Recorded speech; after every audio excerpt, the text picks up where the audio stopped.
Ye. Isn't that right, my little chat friends? My little chatfishes? Small though you may be, but you are still my little chatfish. Hello, and welcome, little fishies, to a glorious day where I have finally slept. Oh my god, I have arisen like Jeebus after the rock was in front of the wall or something. But Kib has come out of his man cave to talk to you. So, we're going to be talking about... God damn, still stupid sick. Friggin' A. We're going to be talking about Total War Warhammer 40K. Total War Warhammer 40K. I don't like that. Total War 40K. Yeah, that's better. We're just going to drop the Warhammer part because I'm going to get real sick of saying that. So, first things first, we're going to talk about the FAQ. And there's a bunch of stuff because I've done a little bit of digging, but there isn't a lot of information.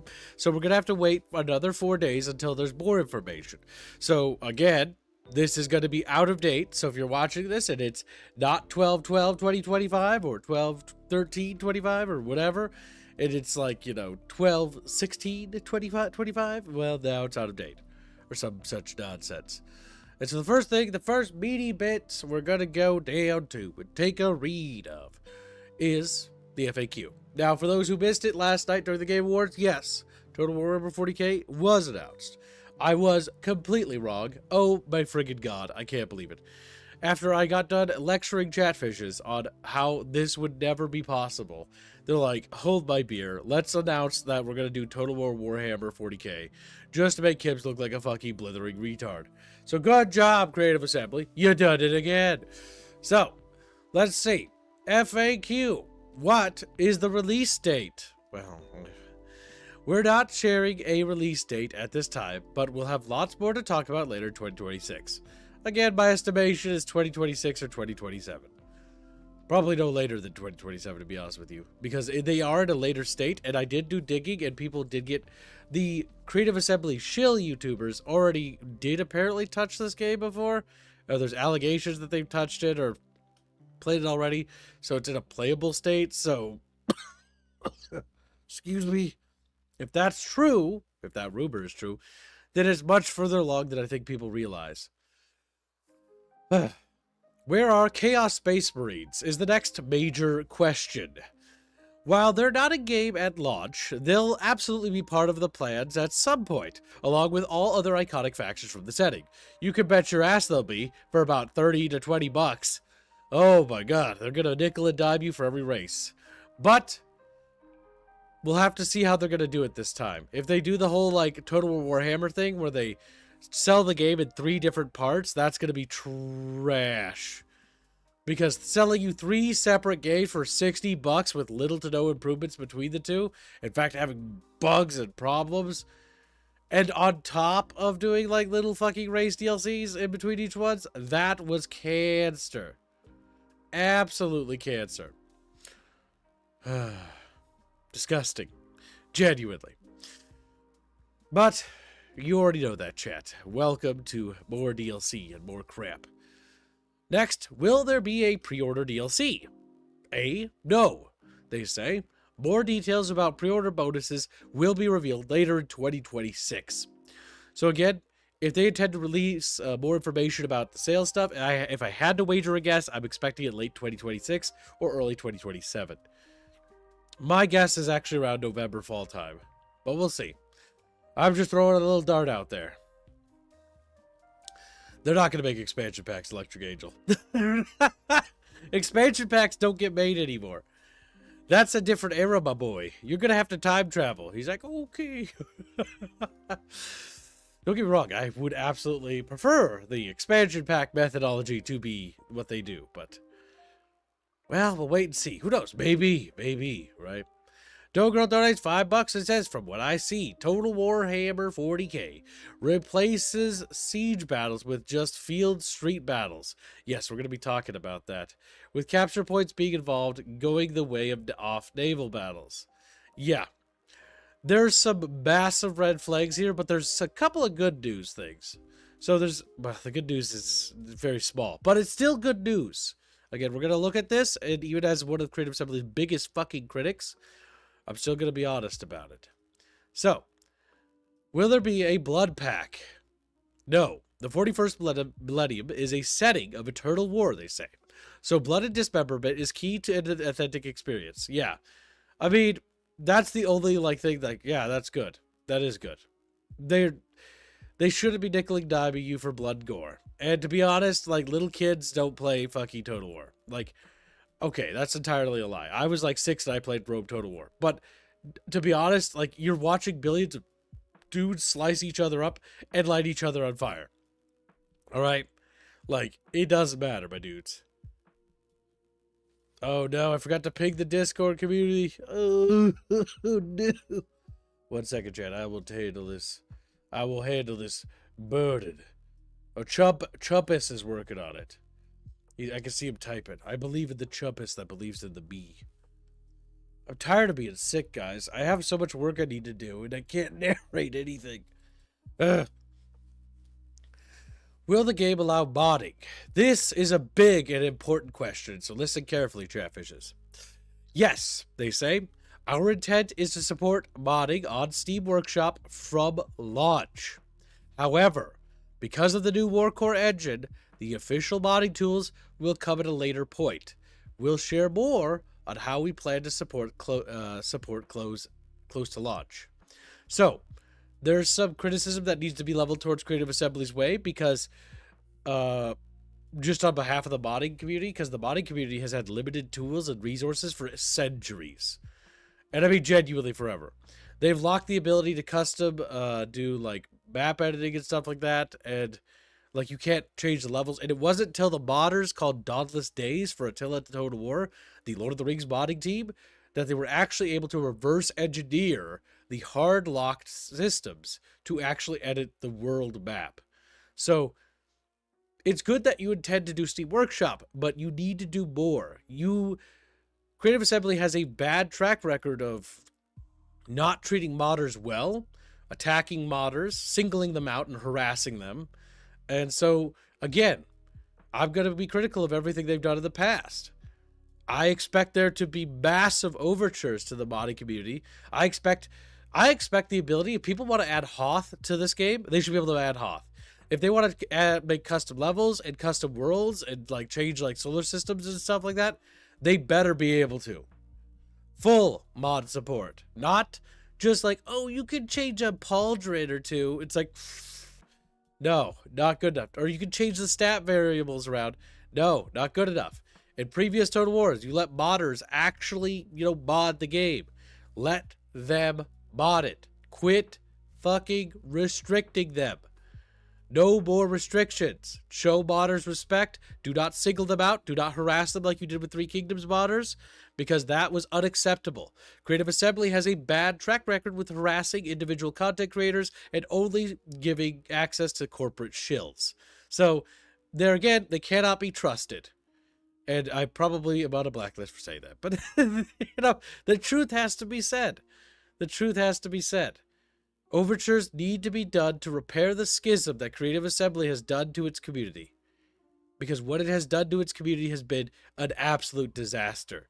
Singling out content creators and attacking them, singling out modders individually and attacking them, it's just not acceptable. Creative Assembly has showed very little care for its actual fandom, and I want to see that change. I want Total War WH40K to be the best it can possibly be. But the status quo is untenable. So we need genuine reform in a positive way. Show support for the creators, show support for the players, show support for the modders, the people who actually support you. It has to be said, I have to have a little bit of a tirade about that, because again, they constantly do that shit, and as somebody who's been a long-time Total War fan, I've been kicked around 30,000 times by Creative Assembly, and I'm probably going to get kicked in the face again. So I'm not even going to, be surprised when they, pull a surprise, fucking, oh, yeah, we just punted that modder real good because he made women sexy. How dare he? How dare he? What are the PC specifications for this game? The reality is, chat, I don't even know why they're bothering to put this here. They don't know. We don't have any yet. Yep, exactly. These will be revealed closer to launch. Exactly. Next question. How can I keep up to date with news about the game? the best way to keep up to date is to follow my channel and not follow any official Total War platform, because I'm not going to layer any bullshit on there. You're welcome. There. Like, you can't just recommend yourself. I just fucking did.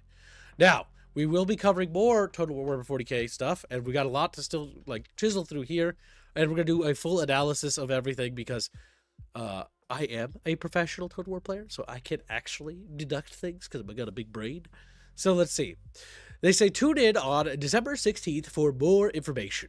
Before we head off for a well-deserved Christmas break, we want to leave you with one last insight on the project. On December 16th, we'll release a small roundtable with members of the development team.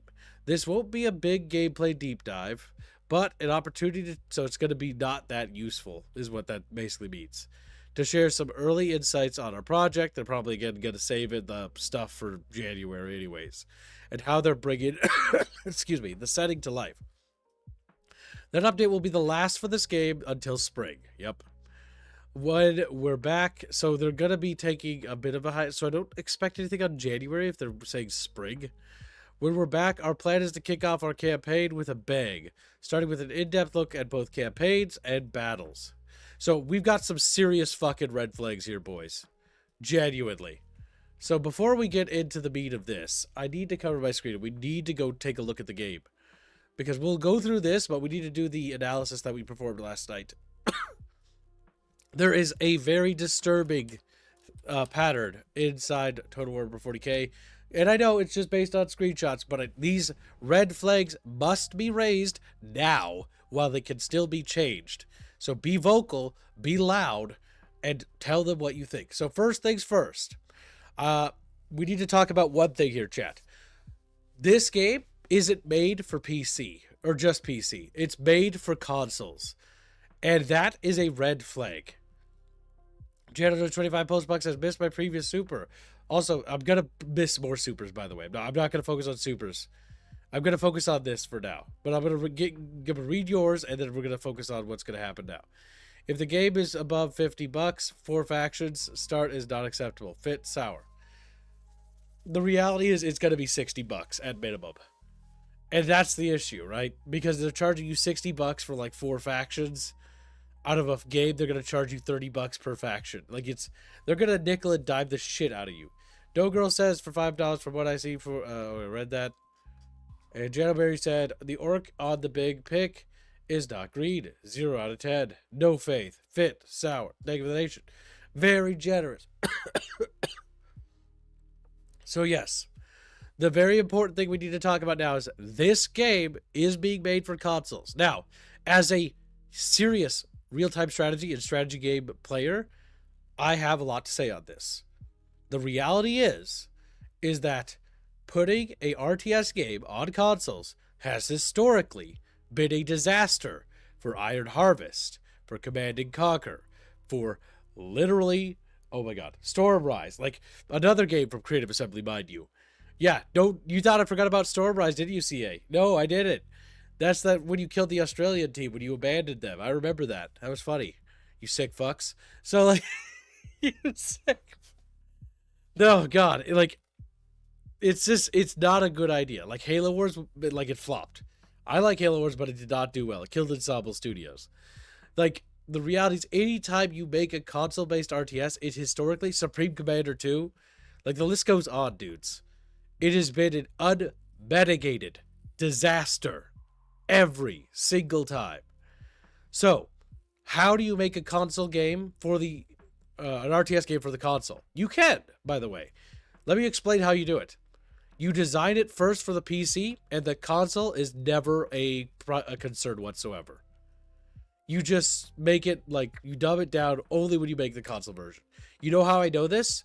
Because we have actual factual proof of this working. For example, Command & Conquer, Tiberium Dawn, ported to the Sega Saturn, Sega Genesis, or not Sega Genesis, N64, or Dune 2, Battle for Arrakis, ported to Sega Genesis.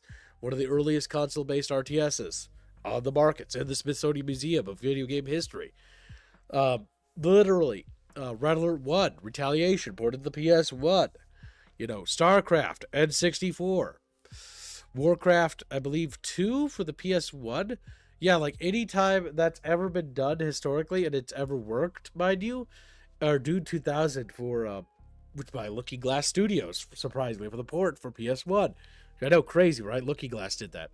I know all this stuff because I'm fucking one of the biggest RTS buffs, and I just rub my face with spicy Cheeto dust, man. So it's gonna be closed eyes for a little bit. Ooh. But yeah, so like the big thing is that when it comes down to it, why did those games work? What made those games work, chat? You know what made them work? It was the fact that they were made for PC first. And console was never a consideration. They were like, can we port it to console? And the developers were like, yeah, we think so. And then they did it. That is historically how that works. Oh my god, that stings so bad. But yeah, that's how that works. That's actually how that works, my boys. So, if you're gonna make this good, you need to design it first and foremost for PC. And any limitations, which again, why do I bring up the limitations thing? Well, there's a disturbing precedent where it looks like your unit count is diminished. So, in Total War games, if you're new to the franchise, Total War armies consist of 20 unit cards per army. 20 unit cards. Now, I will point out that this is a Space Marine army, so maybe it's smaller. Who knows, right? But consistently in these pictures, the Space Marine army shows 3 rows of 4, which is a total of 12 cards. That is a reduced unit count by 8. And one of the biggest criticisms, what is one of the biggest criticisms modern Total Wars have? Small armies. People are sick of 20 unit card stack armies. People don't like it. People want bigger armies. People are tired, sick, and just exhausted with these incredibly small armies. So that's a big concern people have. And again, if you want to address that, you gotta fix that. Like, this is 40k. The armies should be fucking colossal. They should be 40 stacks. No exception. No exception. 40 stacks should be like the minimum for an orc army. But again, I'm going to highlight a problem here. Now, we can kind of look at this mini map here. There's a lot of problems with this picture, by the way. So first problem, let's look at how many dudes are on the map. So red guys are the enemy. They're orcs. 1, 2, 3, 4, 5, 6, 7, 8, 9, 10, 11. There are 11 units on screen. And based on the camera's positioning, if I had to wager a guess, it's somewhere over here. But you see more allied units on this map here, which is weird, right? Because you see 1, 2, 3, 4, 5, 6, 7. Okay, no. It's the remaining of the blue allies down there. But it looks like there's so many more. It's so hard to discern that. That's one of the issues here. It's very hard to discern that information. And so again, it's one of those things where it's concerning. The other massive concern we have, siege battles apparently are completely gone. If this picture is to be believed. Again, we're going to have to wait until more information drops, but this is a Hive City battle. And look at the minimap. Focus in on the minimap in the bottom right corner, guys. There's no walls. There's no fortifications. Now, I'm not super acquainted with 40k lore, but I am friends with one of the most fucking nerdy pieces of shit when it comes to 40k. And I know that Hive cities have massive fortifications and tiers of walls and defenses in them. And not just like upper levels, but lower levels of the Hive as well. So, yeah. No. They need walls. Where are the fixed fortifications? Warhammer 40k, and I did do research, and you guys know this. Close your eyes, chat. You see giant walls with cannons blasting away with little guard bros shooting their little shitty flashlights like pew, pew, pew, over the wall, Like, you see it in Space Marine, you see it in fucking every 40k piece of media, you see it in Dawn of War, for God's sake. There's no fucking walls here. And this is a city battle. It just takes place in the middle of the city as a skirmish. If you get rid of siege battles, Creative Assembly, this is like a warning to you right now. If you get rid of siege battles for fucking 40k Total War, are you fucking mad? Like, it's one of the coolest opportunities you have to redeem yourself for that travesty that Total War Warhammer Fantasy was. The siege battles in Total War Warhammer Fantasy are horrible compared to every other Total War. Jesus Christ. Like, Rome 2 is pretty basic, bitch. But Jesus Christ, the sieges at least there have actual walls. And an actual city that you can attack from multiple angles. Oh my god, chat. It's genuinely infuriating because it seems like they're already dropping the ball here. Again, this could be just a random like multiplayer map that they decided to show off, but it's weird that in the cutscene they tie it together. So, let's do a full trailer analysis. Together, chatfishes. Sit with me and let us go through this. So, this is mostly CG, but we'll let it play so you guys can see it because the CG is okay. I think they fired the fucking Astartes guy, sadly. So, rip. I like how it made night vision sounds.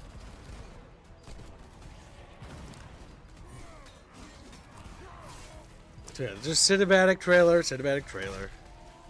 Looks pretty and all. Now it implies spaceships and space battles. It implies multiple territories on the map with that. This is again CGI. I've seen people mistake this for gameplay. It is not. But I wish it looked like this, guys. It would be fucking pretty cool, but it does not. So we got close air support being showed off as a probable thing. Across countless worlds, battles rage.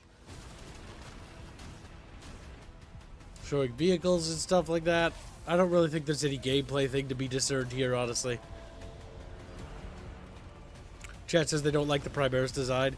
Yeah, the Primaris design doesn't have a very good look to it. It looks too Buzz Lightyear knockoff is what it feels like. But that's more of like an artistic question. Because I think that's going to be subjective. Because I'm sure people like their design. I'm just not one of them. The old Space Marines look better. They look a little Buzz Lightyear-y. Don't point that out, Chad. I'm trying to focus here. The Eltards. It's like we killed all the Orcos. And so it's going to transition from this scene into the next scene, which will skip the logo. This is the gameplay footage from captured in-engine pre-alpha build. Campaign map shit here.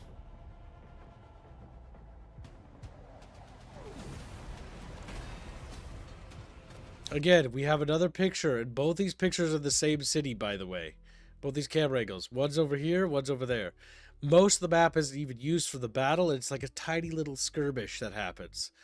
This is a bit of a red flag because while this zoomed-in camera shot makes you think that the armies are really big, in reality, they're actually not. Like, what you see here is actually 50% of the entire army. Ooh, yikes. It's not good.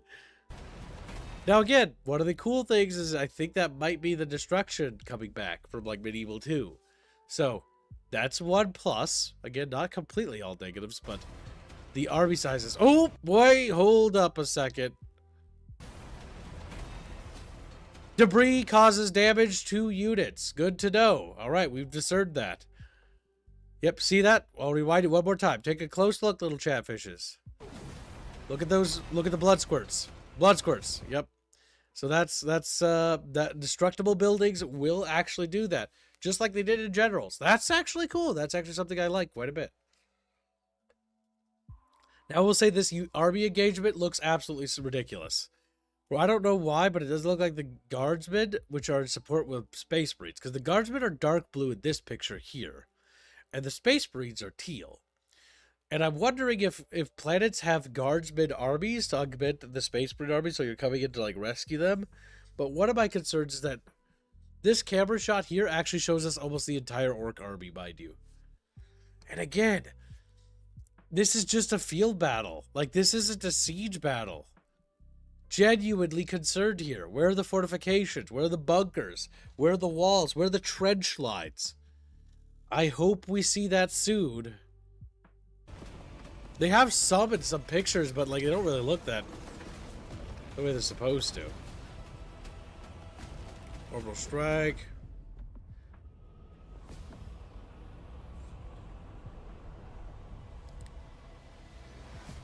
Yeah, and that's pretty much it. There's nothing really more to discern there from the analysis. But basically, when it comes down to it, one of the issues I foresee is the fact that, again, like, I think I see a trench line fortification here, chat. I think. Like, it kind of looks like it. You can see guardsmen here deployed behind what looks like little barricades, so it's probably some sort of ability maybe they set up or something. I'm not sure if there's, like, cover on the ground, but this map is what concerns me more than anything. This better not be a siege battle. This better not be a siege battle. Because sieges are supposed to have walls. There's no peace amongst the stars. What happened to There's Only War? Why did they change that? In the dark millennium, blah, blah, blah, there is only war. I don't think it was a good idea to change that. It's not like a big thing, but it's one of those silly little changes that are what I call unnecessary for the sake of justifying somebody's job. All right, so let's see. Let's rewind up to the top of the FAQ, and it'll just go all the way down. Now, bear in mind, we're going to see if there's anything in here of meat, but yeah. This just looks like shit. I can barely discern anything. Yeah, there's a bit of a color filter over everything. And again, I don't know what the premise is of using filters in a video game. Hopefully, Creative Assembly will turn the filters off. A filter that's just green or orange doesn't make me feel like I'm on a different planet. It just feels like somebody put a filter on my screen. And I'm just going to have to mod it off because filters are annoying.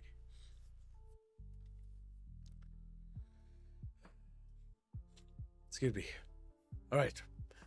So, as we wrap up Total War's 25th anniversary celebrations, we saved something truly monumental for last. Total War Warhammer 40,000. Well, the reality is that this is coming out before Total War Medieval 3. That's the big reality. We also now know, this is confirmation, what the fantasy team is waddled off to. But, again, the fantasy team, as a reminder, the fantasy team that's working on Total War Warhammer 40K is the same team that ultimately dropped the ball with Total War Warhammer Fantasy and dropped the ball with Total War Warhammer in general. And then left it to the Bulgarian studio, the Sofian studio, to pick up and clean up. So, to be honest, they don't deserve any sort of, what's the word? Goodwill? You have to earn that. You scammed us, took as much money as you could, and then ran off with it. You have to earn trust back, Creative Assembly. You're not in a position where we can rely on corporate shills and sellout cucks to fucking provide us information anymore. The reality is that shit you've been doing for years. Like, oh, Ass Kisser number 32 covers Total War Warhammer 40K. Oh, guys, it's so good. I'm not going to talk about any of its problems, just like I didn't do with Warhammer Fantasy. And then, when it comes out, I'm going to talk about its problems. Oh, my God, guys. Why are you criticizing me? No. You need to be more responsive to criticism, like you just aren't. You're one of the worst corporations with it, and you piss all over the fans. So, continuing onwards. This game is a revolutionary new chapter, and we're thrilled to continue our collaboration with Games Workshop, one of the most scummy companies on the earth, but alright, to bring this iconic science fantasy setting to life. Oh my god, they did it right. Chatfishes, they did what I said they should always do. It's not science fiction, it's science fantasy. It's got gods and magic and shit. Don't fucking trick me, boys. Setting to life. We introduced the project with a trailer at the Game Awards. Ugh. And the Game Awards were genuinely ass dudes. Oh my god. With a little help from Emmy-nominated actor and Warhammer 40,000 superfan. He's superfan. Ooh, that sounds cringe. David Harbour, who will portray a mysterious, yet-to-be-revealed character. Okay, let me explain how characters have worked in Total War games so far. They say 4 lines of dialogue in the opening, and then they never say anything again. That's what it is, chat. That's what it genuinely is every time. It's like, Warhammer Lord, I am an old fucking person who sold my soul to Tzeentch. I am going to tell you, you need to build an empire. But actually, I'm an agent for Tzeentch. I'm going to betray you and get eaten by a Tzeentch thing and turn into a Tzeentch monster. And that's Warhammer Fantasy every time. God dang. Try not to cough. All right. Damn it. Yet to be revealed character. And it delivers everything we love about the 41st Millennium. Again, focusing on actors is not a Total War thing. Like, Total War is not about actors. It's about big armies.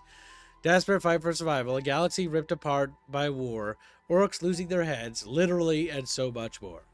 Oh, and yes, there's even a first glimpse of the gameplay. Yeah, we looked at that already. Please note the gameplay is pre-alpha, early version of the game. Yes, I thank God for that, because it doesn't look particularly good. So...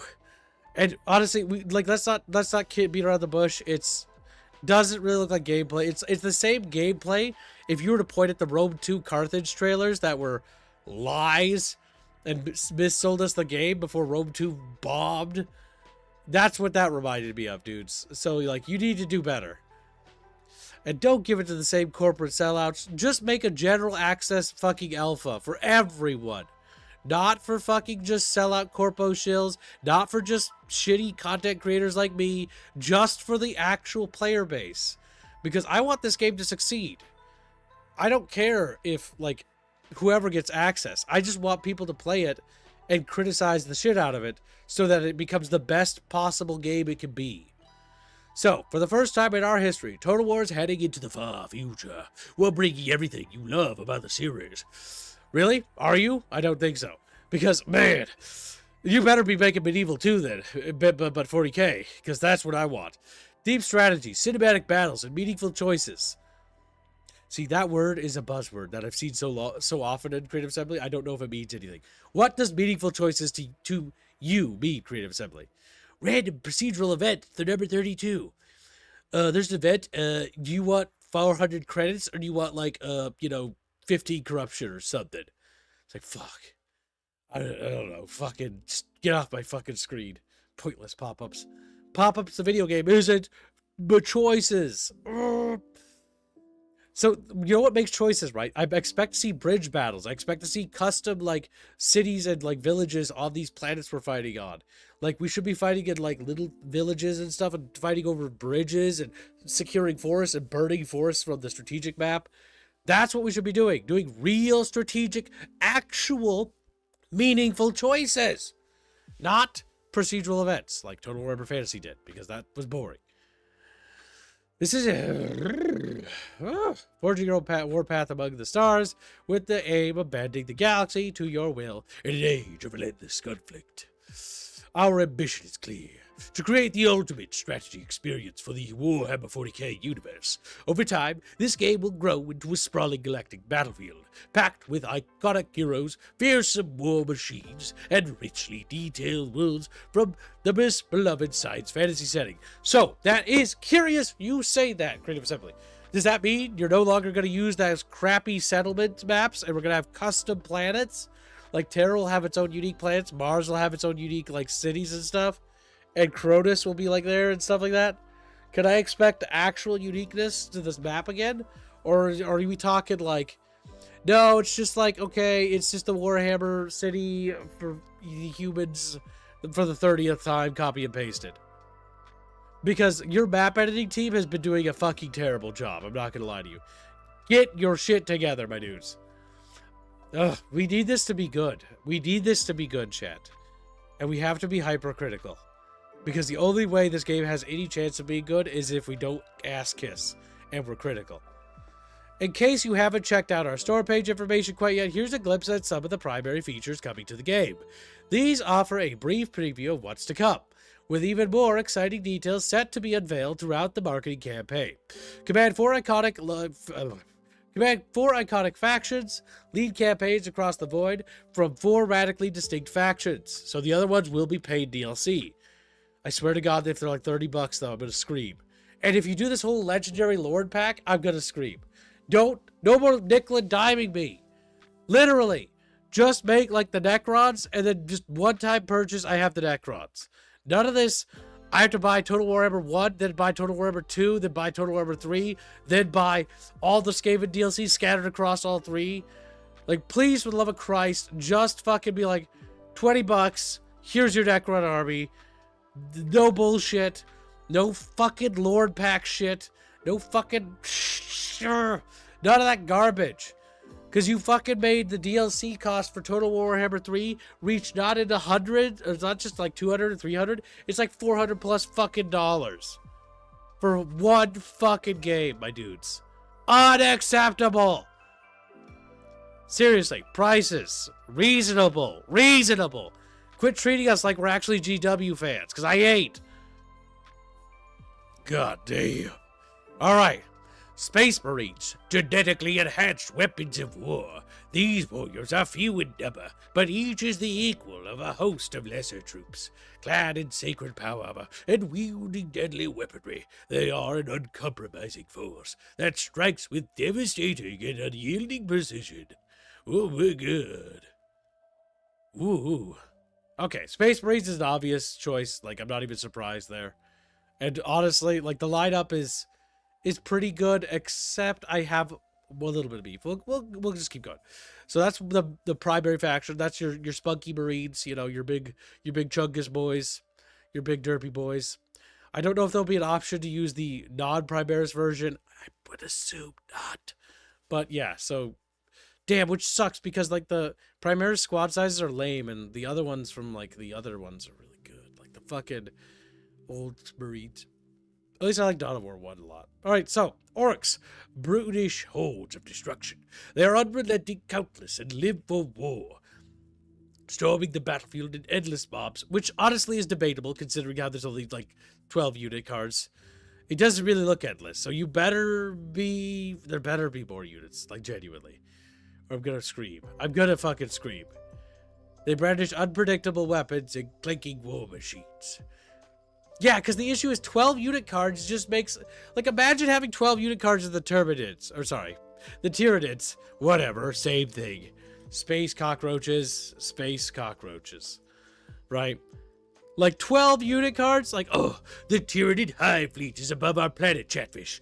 Oh, God. Here they come. Hold the line, boys. And then there's, like, 12 units. Oh, never mind. You know what I mean? Like, that's not scary or intimidating. There better be, like, fucking, like, 60 unit cards.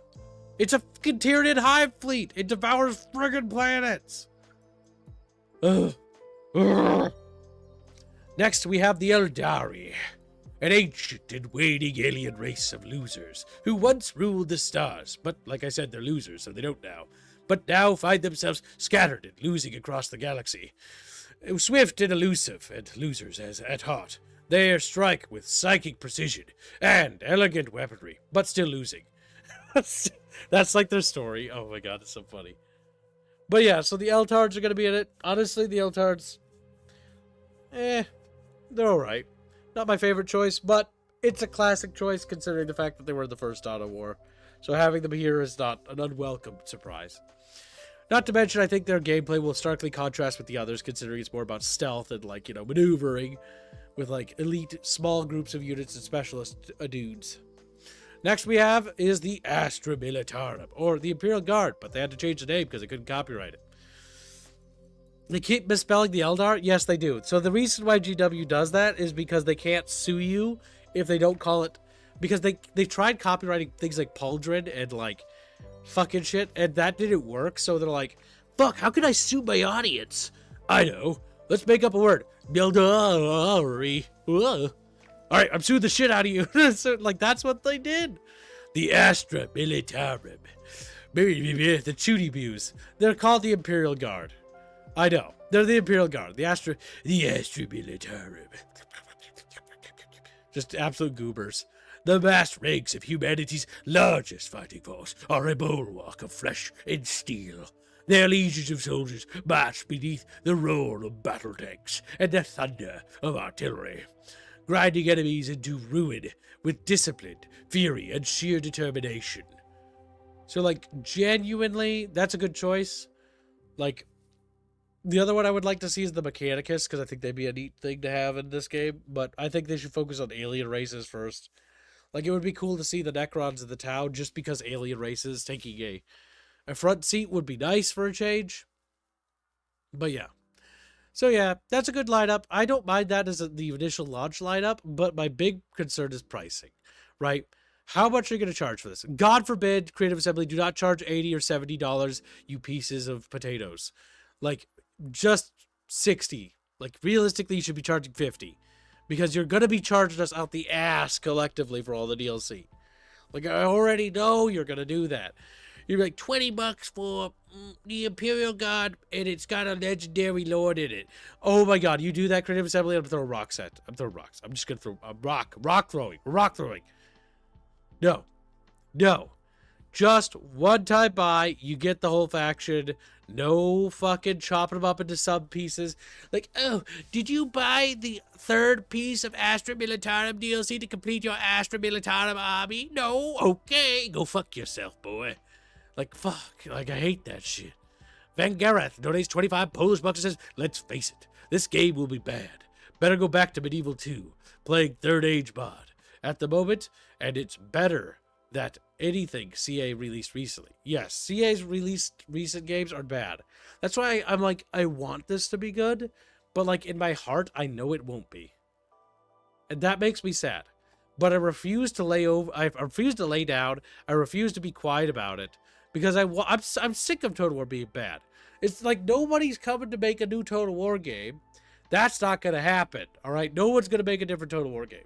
So I'm just going to be loud and vocal and be like, Creative Assembly, I just want you to succeed, okay? Like, that's all I've ever wanted. I don't want you to fail. Make a good damn game, you sons of guns. I don't want to be mean. But, like, give me a reason to have hope in your company again. Like, earn goodwill again. You missed Sand Noobs? Fuck! Chatfish! Sand Noob donates $10 and says, CA, we are thrilled to burn even more of Sega's money and scalp our customers for every penny they have, just like our GW Senpai. Yeah, that's what I don't like. Total War, you know what? Okay, just for those who don't buy into Total War crap, you're lucky, honestly. I envy you. I had to be a fan of the franchise that I was expecting it to go places in the future. And then it did it. So let's take a look. All right, so here we go, chat bitches. All right, you want to know how much it is for all the DLC? It is $406.18. Holy fucking shit, let's not repeat that, for the love of Christ. It shouldn't be $100 of DLC. It shouldn't. Like, you should just sell a thing called Total Warhammer and then, like, sell them in faction packs of 4.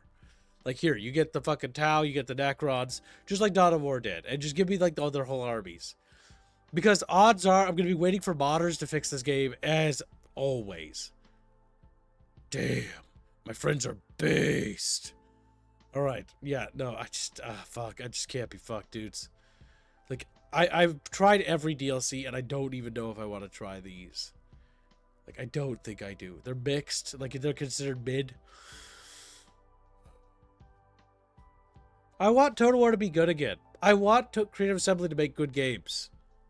Is that controversial? Yes. Am I on a blacklist for saying that? Yes. Creative Assembly will never, ever, ever, ever, ever talk to me.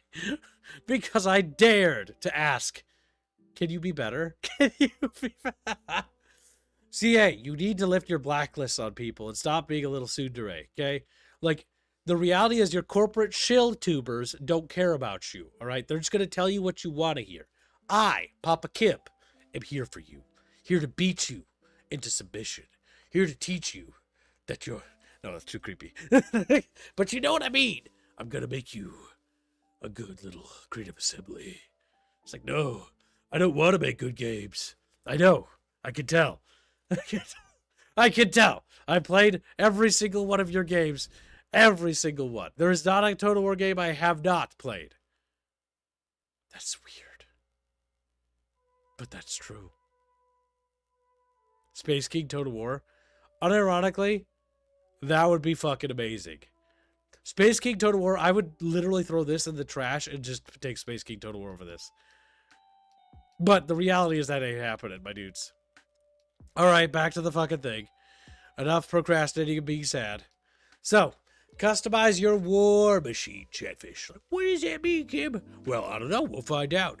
Step into battle with renowned sub-factions and warlords that you better not nickel and dime, you sons of bitches, from the Warhammer 40,000 years. Or forge your own custom army with an unparalleled set of customization options that bring tabletop freedom to life.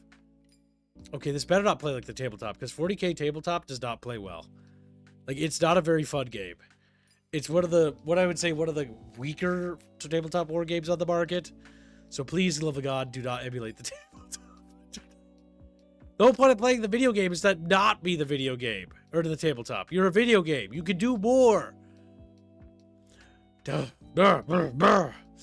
Personalize your army. Name your warband. Choose your colors. Oh my god. Chat, they're bringing back that cut feature from Shogun 2 finally. Like, what?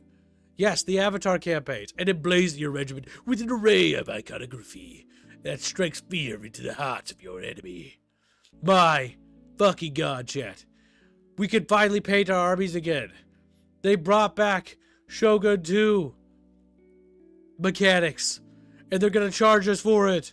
Woo! We're so back. No, I'm kidding. My god. At least they didn't say that that was a new feature, because that isn't. They had this already in both that Total War as well as they also had it in Arena. So that's not a new feature. Modify your warriors. Tailor your faction's combat philosophy for both campaign and battle, arming them with your own unique fusion of devastating tactical abilities, signature traits, and arcade wargear. That means nothing, by the way. That second line doesn't mean anything. Like, is it just like, okay, we're modifying our heroes like we did in fucking, you know, Total Warhammer? Like, that's just like, okay, whatever. Or can I actually customize my actual regiments? Can we finally customize each individual regiment and see their names when they run around? Like, the most basic of basic things. Model customization has been done, cut in the last decade. Yeah, I heard Warhammer 40k tabletop is really bad right now, and that apparently Games Workshop is going straight into the gutter, and it's an absolute shit IP. But I don't care about Games Workshop, and I don't care that Games Workshop is destroying Total War or Warhammer 40k. What I do care about is Creative Assembly, because the reality is I think Games Workshop is a lost cause, Chatfish. But the reality is Creative Assembly has an opportunity to do something amazing here, to make something good. While 40k crashes and burns in the tabletops industry and continues to fizzle out of irrelevancy, the big thing here is that Total War has the opportunity to make Warhammer 40k cool again. And Warhammer 40k hasn't been cool in a very, very long time. The table has been slowly dying in popularity. I know. I know, because literally my setting is getting all of the people that are leaving it and fleeing it and coming to buy stuff. Which is just I've heard 10th funny. edition is a nightmare. It's bad. I played it once and like with a friend, and I was like, I don't want to play this ever again. But next up, so engage in devastating combat. Command vast armies of battle-hardened warriors and brutal tactical engagements across war-torn worlds featuring distinct biomes. I would like to see a list of what biomes and what they actually do. Battlefield types. I'd also like to see what they do as well and what triggers them. And dynamic destruction. Now that we did see in the trailer. Destroying towers actually does damage units. So having destructibility is actually a good thing. So that's actually something I have to say that's nice. Recruit from deadly arsenal faction-specific units, including powerful veterans, elite combat squads, towering walkers, and immense war machines. When the going gets tough, call in reinforcements to reignite your war effort. Now, what is calling in reinforcements? Is that like a core mechanic of the battle now? Or like what? We'll have to find out, because like the map makes me think that you get 12 units and then you just have like a reinforcement pool you call from. And then you have to fight with those 12 reinforcements until they deplete the other ones. Maybe? I don't know. We did see drop pods during the trailer hop into a live battle, which I'm assuming that's something of what it's referring to, but that might just be a Space Marine exclusive. We have no idea what the other factions would have. Yes. Good, Jeff's good. I hope this is actually good, though, boys. But the reality is I'm scared. So, strategically, deploy powerful abilities, dominate the flow of battle, from haphazard artillery bombardments to aerial strafing runs and laser-guided strikes from above, from spaceships, pretty much. Every impact reshapes the terrain, creating new cover and fresh tactical opportunities. So, environmental destructibility is what that promises. That is a bold promise, and I would actually like to see that, because that was one thing that Medieval 2 never did. That's actually something that would be cool. Like in Medieval 2, you could destroy towers and stuff, and the fact that you can destroy towers again is a, it's like nice to see features from 2 decades ago reappearing. But hey, at least they're coming back, and at least it sounds like you're going to be able to bomb terrain and create cover and like craters and stuff. So maybe there'll actually be terrain destruction and stuff. Who knows? Who knows, Chatfish? A note from the game director himself. Now, I need you to research this person now, Fuzzy. Look up this person named Attila Bohachi, who sounds very Polish. I can't see your screen. Damn it. Damn you. Damn you Yeah, to you hell, gotta stream Fuzzy. to Discord, Cubes. And damn you, Babu. Damn you all to hell. I know I've looked up some of the people, but I don't know if I'm even on the right side. Also, a reminder, after the stream, Chatfish, while I set this up, Project Zomboid is, we're going to be streaming Project Zomboid. The new 42 patch is out for multiplayer. It's unstable, so hopefully it's fun. But yeah, if the big thing is there's a lot to talk about here, right? Okay, so like, firstly, check out this person. Let's see what his track record is. Attila Bohachi. You see his name? Yes, it's LinkedIn. You got it? Let's pull it up. Stone Age. I've looked up this says guy that's before. Hungarian. Is he like cool? Is he a cool dude? Do I want to have a beer with this guy, even though I hate alcohol? Even though I hate He's been at Creative Assembly for 12 years, which means he has had some experience. What was his earliest one? Damn. Senior game designer for Total War Attila was his earliest. Oh. So, Total War Attila was He one of was- the better modern ones. That's good. as a senior game designer. Before that, Thief. The Bad Thief. What But bad to thing? be fair, that could not. He was a senior game designer at Eidos Montreal Square Enix for Thief, designed and implemented and balanced the AI. To be just to him, he could not have been in that high leadership to where that was more development nightmare via leadership going through high turnover. So, not gonna use that against them because there was still a lot of good there in the lower talent. But the Attila part. Yeah, the Attila part is a good thing because Attila introduced more interesting siege mechanics, like the ability to burn cities, the ability to see civilians, the ability to create barricades, and honestly, it was the first time that we actually had ways to actually barricade like streets and stuff. And he designed a lot of that. Designed and various battle features like fire, civilians, etc. Designed, implemented, and balanced the AI, units, and battle rules. Attila So he was a also gameplay premiered person. forest fires mechanic. Yeah. So that was, and This forest guy- fires were definitely a good thing for Total War. Go ahead, continue. Yeah, it looks like his track record is more gameplay focused, which for a gameplay person to be more in the game director of okay, what are the mechanics people are gonna play with? Ooh, Three Kingdoms. He was on Three Kingdoms. Yeah, a little bit on Total War Warhammer, but that's only 5 months. But he was at 4 years of Three Kingdoms, which Three Kingdoms was from a game one of the better modern Total Wars. Like, it basically took the design. siege mechanics and basically improved them and polished them up more. And honestly, the siege battles were better. The river battles were better. It had a good artistic design. Three Kingdoms was for a modern Total War, was a better Total War than most modern Total Wars. And then Yes. they abandoned it, which is just, unfortunate, but whatever. We got two positives here, and I'm listing as positives, even if some people might be a bit. They are the modern ones, because he did focus on the good aspects. He did project design director on some of the DLCs, parallel developed DLCs, driving the creative vision, schedules, and scopes, yada yada yada. Mm-hmm. And that's when you now know when they started this. They started this in November 2020. That's when he got the game director job. So they developed this game for at least going to be 5 to 6 years of development. On top of, before that, likely the pre-production. So they were developing this Warcore engine for likely a very long time. At least, probably, hopefully at least a year, 2 years of a small team building the engine. Which is promising. They're taking their time with this game. That is something for Creative Assembly. So yeah, like, let me cover my screen again while I move stuff around. But yeah, so one of the big things is that if they could, like, Mamu, you know a little bit about 40K, right? Yeah. Like, you know that siege battles were a big deal in 40K with like massive walls and cannons and bunkers and trench Yeah, so, lines. like, Hive World should basically be So you know, like, what the hell's the name of that stupid line that the French did in World War The II and Maginot. never used? Yeah. So imagine that times 1 billion in a city, and you have your average hive city. Yeah, they're They're super fortresses fortified. within fortresses within fortresses. They have multiple fallback points.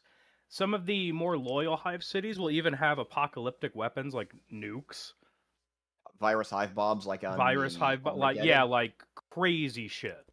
Yeah, if you want an example of how hive cities can be a pain for even the most toughest of foes, look up the lore on the trying to get my numbers right. Third War for Armageddon, trying to get my numbers right, where Yeah, despite the gargantuan orc invasion, it was a pain for even the bloodthirsty orcs with one of the largest was ever to take down hive cities. It was like they should be a sie- siege nightmare. siege battles in the 40K universe aren't battles as much as they're decades long campaigns. Yeah, Yeah, so there should be it multi-tiered battles is what they should be. need. So You have your nightmarish battle for the outer walls against massive siege guns and artillery bombardments, where you're gonna have to bring some serious firepower, and then the internal fighting, of which we saw a glimpse of it at the trailer. They should not. Now, I won't deny there can be open spots, but there should be a lot more cover and very tough urban fighting, and we did not see that in the trailer. Like even for Space Marines, who are the best of the best shock troopers, the concept or even just the general idea of having to siege a hive city, they will even balk at. Yeah. That's how well fortified and armed these cities are supposed to be. So, Like usually, so the go big ahead. thing here is that we need a siege overhaul, right? Because if we look back at the, come here, Steve, you little You weirdo. could go to the Steam page. Uh, yeah, from So last here's the night. thing with the siege overhaul. Keep in mind, CA is going for the normie crowd that loves the Total War fantasy. Yes, that's a And new crowd. here's the thing that those people hate: doing siege battles. I know because I've played a couple campaigns in co-op and 3 with some of these guys. They hate siege battles. They just want to see them gone. They don't want to ever have to do them again. Well, that's because So I Warhammer got Fantasies are so bad. Like, it's one of the yes, worst in the franchise because Warhammer Fantasy siege battles were just bad. Like, they're currently, the Sofian Bulgarian studio is currently reworking siege battles to actually improve them. They're actually saying they're going to be redoing the entire, like, maps and recutting all the, like, magic ladders, so you actually have to build ladders for sieges. Yes, they have a mountain of work to do, and I do feel bad for them because they Because have. it's not just one city type, by the way. There's like Empire, y- Bretonian cities they have to redo. They have to do the Orc cities, Dwarf cities. Now, granted, but I'm Elves. grateful to the fact that they're actually going to be reworking that shit because I basically consider it a lost cause. Yeah, they my have. assumption is they are going to do away with siege battles in general. And what we're going Oh, to see with 40K Total War is city battles. Well, you'll have like maybe a couple battles on a planet, maybe 2 or 3, and they basically are going to be field battles. But they're going to put it in a city to make you go, "Wow, look, it's totally a city fight." yeah. See, that's the part that scares me because like you should be Look at the bottom building. right. Yeah, the bottom right. Like, okay, so the bottom right is the biggest red flag to me. This map looks terrible. It's just Yep. like there's no walls or fortifications. It's just like there's some Warhammer obstacles. Fantasy. Because if you look at this map and you dissect it as it is, play space, obstruction. Play space, obstruction. Play space, obstruction. And there's like these little tiny areas. And it's just like, ooh, ooh, like, no. That's not good. I don't want that. I want walls, trenches, bunkers, fixed fortifications. Because 40K is sci fantasy, just like they said. And yeah, fixed fortifications are a thing in the 40K setting. A big thing. A big damn thing. Especially with the Imperial Guard bros. Even the Spunky Marines have fixed fortifications and stuff. Yep. So they should That's kind have of the whole massive thing. defense lines and stuff. That's kind of the whole thing in 40K of why having to siege and take a planet is so difficult, because so much of humanity's shit is dug in like cockroaches. That's why when a city goes chaos or whatever gets taken by someone else, they almost immediately will go to, well, why can't we just orbitally destroy it? because the loss of material and life is so great taking it back. It's considered better to just destroy the entire planet as opposed to send in anything to take it. Yeah, because they have more hive cities. They can replace them. I don't think they're going to be able to capture that feel in this at all. And the whole galactic map thing that they showed off a little bit in like the screenshots on the store page, that just looks, I don't know. Simple. It looks a It bit looks basic. too basic. Yeah. Now, I I'm see hoping... console. I know, but I'm hoping that when you actually go to these planets, like, it becomes a 3D thing and you, like, pan around it, you know what I mean? Like, I can fight on the dark side of the planets rotate, I can fight on the polar ice caps and the bottom, you know? It should be like a whole planetoid body to fight on, you know? Actually, I don't know if that's a planet, that might be a gas giant there. But You touched upon two important things there. One, sector, and if I'm reading the wording right, there is going to be sector combat where your plans have sectors. And two, how are they going to handle the maps? See, is it going to be a combination of... sectors aren't good because here's the issue with sector combat. Like, what about bridges? What made Total War so much fun was basically like I move my army to a bridge and then we fight on that bridge. And there's a city off of the horizon that we're defending, you know, by fighting Isalia on this bridge, and I can see it behind me if I pan the camera behind me. Like, is there no actual, like, oh, if I move my army to a forest, I can set it to ambush stance? Is there no, like, are they just gutting that? Because, like, if they turn it back into what Total War used to be, because Shogun 1 and Medieval 1 was a board game, and you just move tiles around, and you move tokens around, and then there'd be a battle, and each tile had a unique map. This is true, but at the same time, it was nothing to write home about. It wasn't until Rome 1 and Medieval 2 came along where it's like, you see that mountain right there? You can fight next to that mountain. You see that Colossus or that ancient relic? You can fight, and you can fight around it and have a battle take place around it. If you see it on the campaign map, it's there on the battlescape. And that was incredible. And if they don't do that for this, because that's the problem, Total Warhammer Fantasy doesn't do that. Total Warhammer Fantasy just does generic maps, and it's just not very good. Boring. Yep. We need the procedural map system from Medieval 2 back. And don't say you can't do it, because procedural technology's only gotten better. So make generating those maps, like where you can have a battle, like, and I can have a battle next to a hive city and Babu's army's in the hive city, and then Babu's army arrives from the hive city to support me, and in like a multiplayer campaign. That needs to be a thing, because that was the thing before.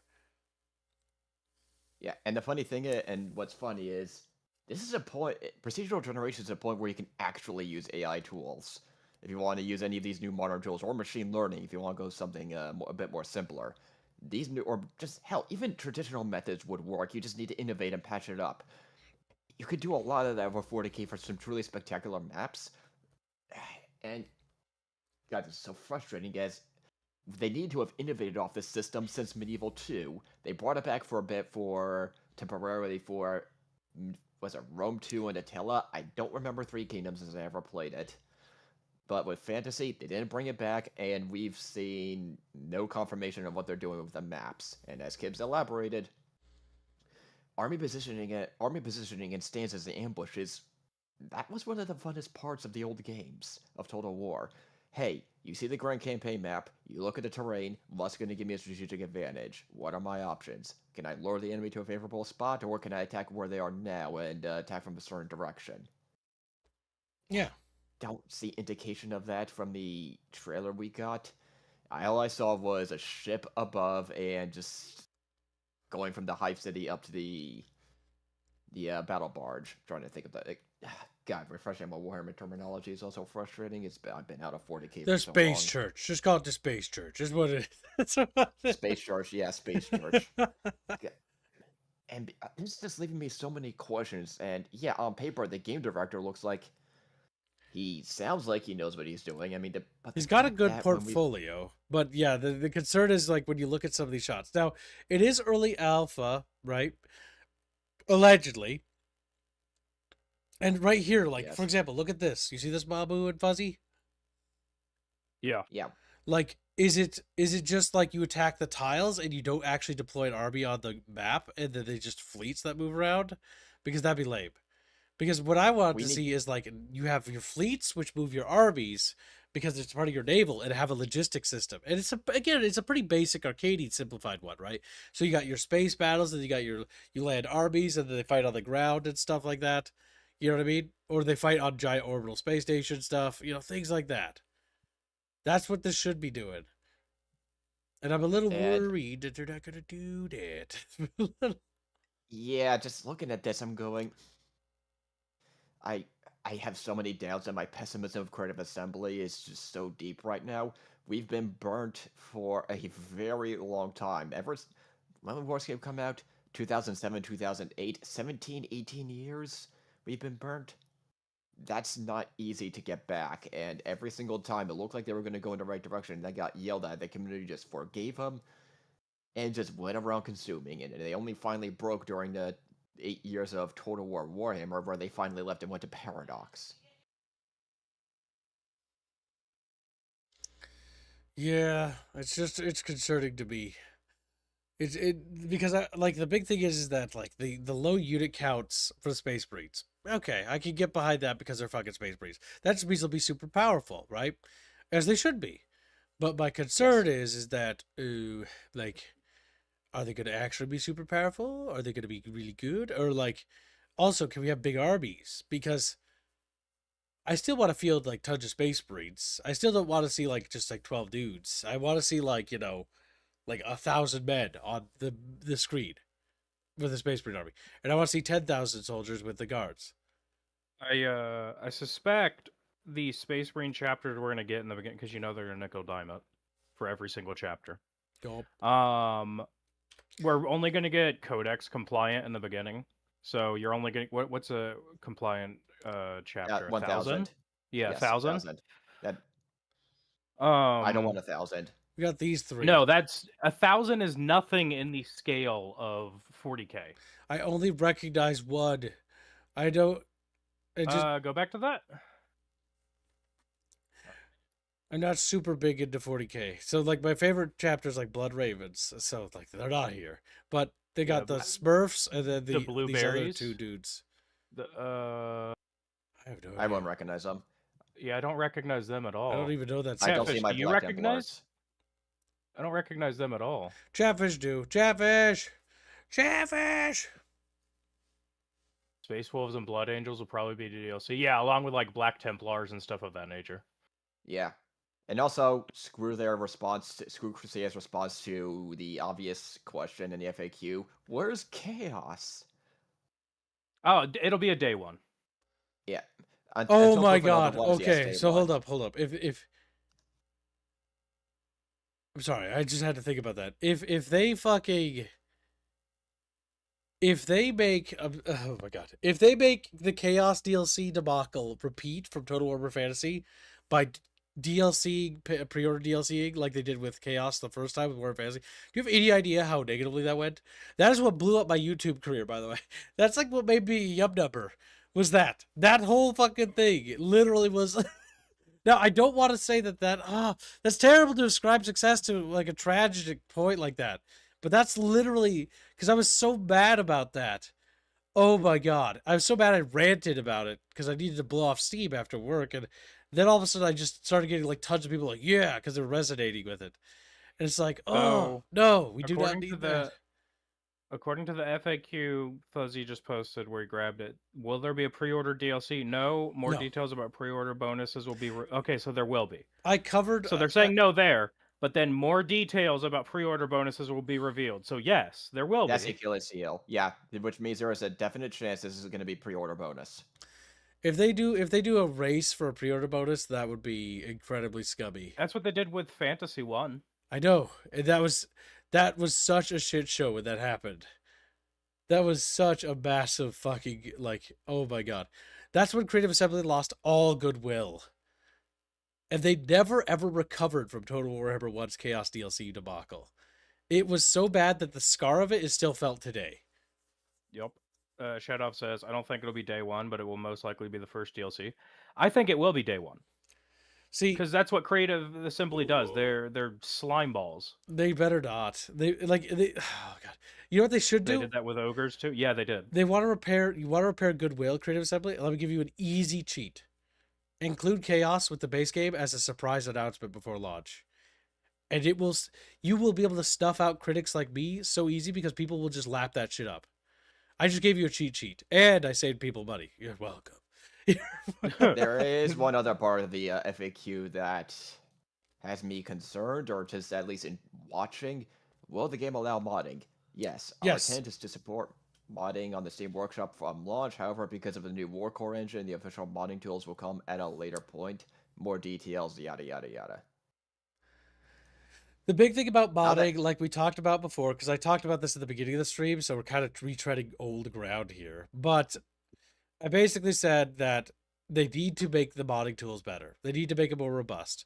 Like, we need to be able to actually change this. Like, see this map here?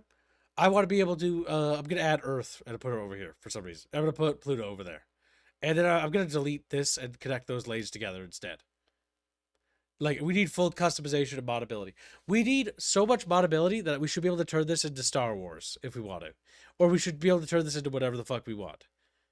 That's how much modability we need. We need total mod control.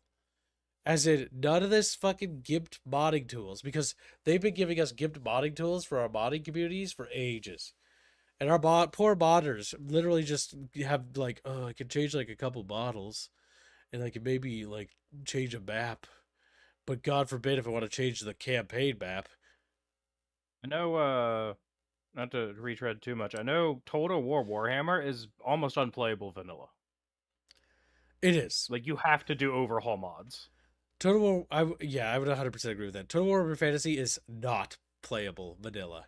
You pay $400 to get all the DLC and the 60 on top for like almost $500, and you still have a game that barely functions. And Yeah. honestly, I would not recommend Total War Fantasy until after Bulgaria does the siege overhauls. Because I don't really want to touch it until they're done fixing sieges. But not to doom spiral too much. It's always very much a wait and see. I just Oh. realized something. Miss Jano's super from a while ago. Uh, 25 PLN. Could they be compensating for a big, depending on how they scale it, campaign map, whole galaxy, and making all battles small skirmishes of 12 units? That's what I'm thinking they're going to fluff it with, to be honest. but then where's Is your try to big make it epic look siege of big. Terra? I don't. So I know I've seen a lot of people speculate about, like, what you call it, naval battles. So that's not happening. I will be very surprised if they do space battles. Like, to not do space battle, I'm gonna continue. I'm gonna die on this hill because every time I do, naval battles should never have disappeared from Total War. Yes, they were flawed, but the thing is, I don't care. The problem is that naval battles had flaws, but they were still nice to the game, and they added a lot. And removing them has never been a good thing. Just like removing the ability to customize your cities. Also, one thing I just realized here, look, this is just a province. If you, well, maybe see these little symbols? That's a mining planet. I don't know what that is. That might be a Hive City planet. Yeah, it's a Hive City planet. That I don't know is a navigator symbol, so I'm not sure. Maybe it's like a open territory, not really colonized or whatever. So I think that the planets are just gonna be like single biomes, maybe, or maybe this is just what they produce. Perhaps. You see that? Yeah. And please, for the love of God, no more limiting building slots and don't have a provincial system. I hate the province system in fantasy. It's like, I can't guess stand it. what? I'm an orc. Yeah? And you're going to use the human provincial system? Yeah. It's like, okay. No, that doesn't work like that. Okay. Doman Orcs will take donates a dump at whatever they $1.99 want. saying modding for modern Total War is done by fan-made tool. Yes. Yes. That's sad. It shouldn't be that way. You should be able to actually, the tools should be robust enough for the modders to do whatever they want with.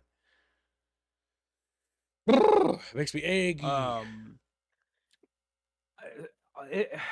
So the thing is, we don't have much to go off of as far as, like, the whole army size. Yep, we just have the with the- pictures and the gameplay footage. Yeah, because, like, Space Marines are supposed to be small groups, so maybe it's limited to 12 for the Space Marine armies.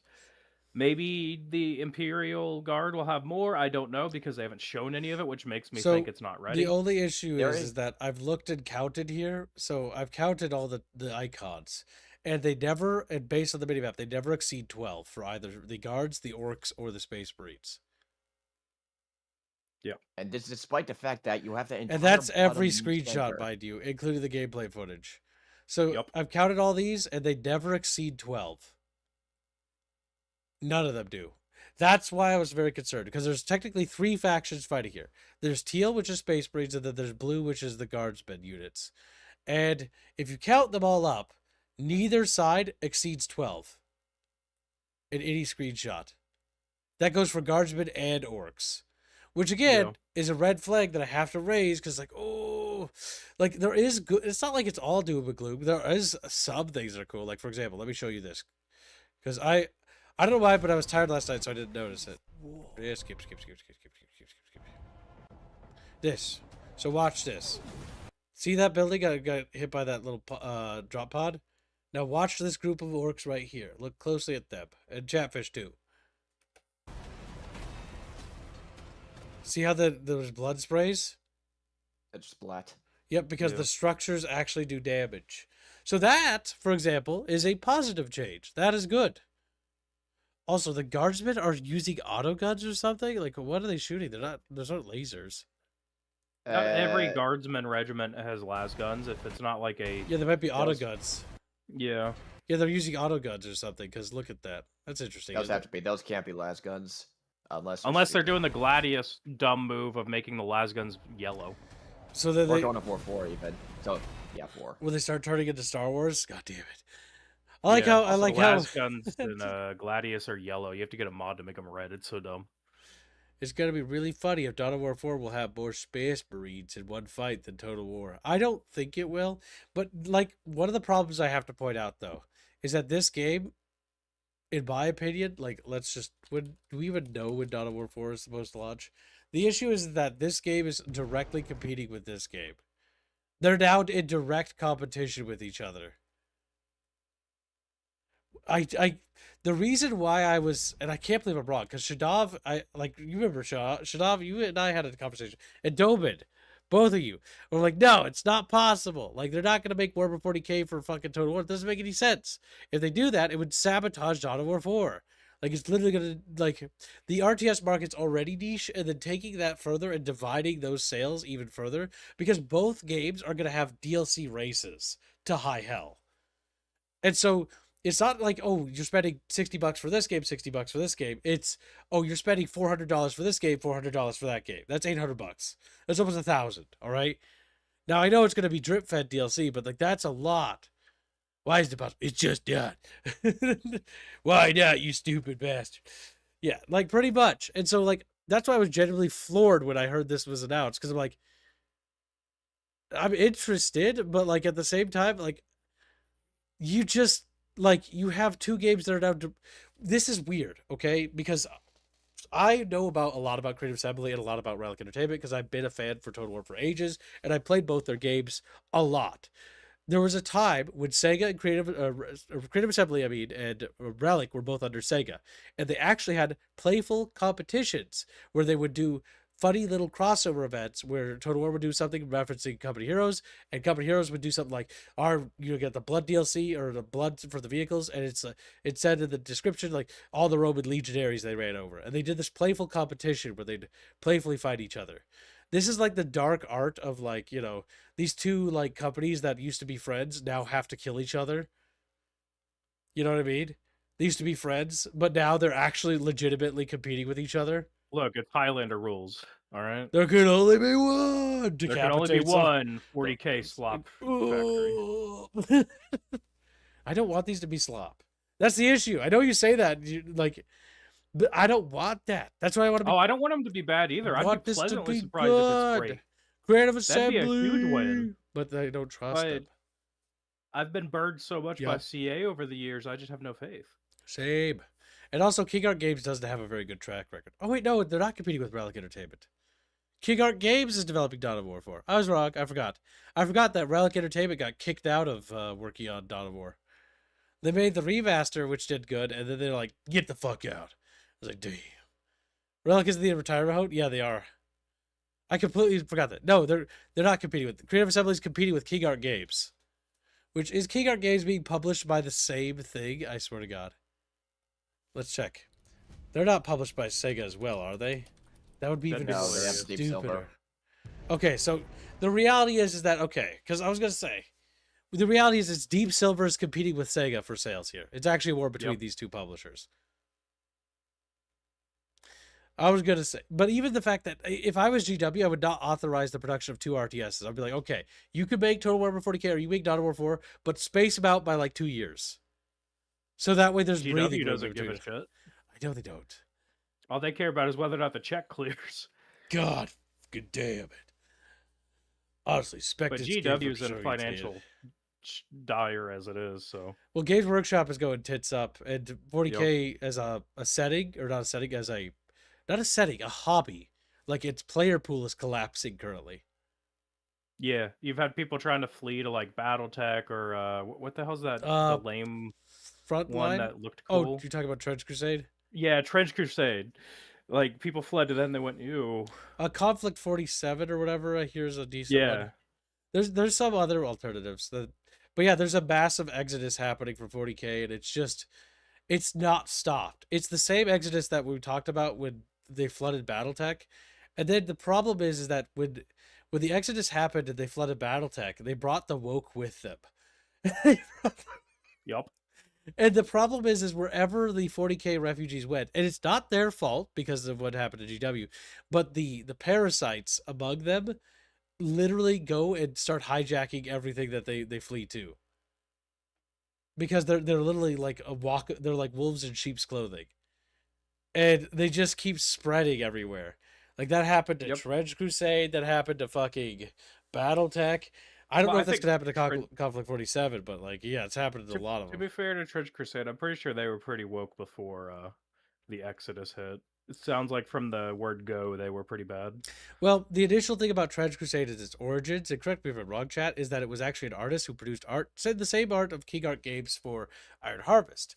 And then somebody came along and was like, we can make a setting out of this. And then they expanded an indie team, and then when they expanded that indie team, it came from a lot of 40K hobbyists and stuff like that. And then that's where the infiltration took place.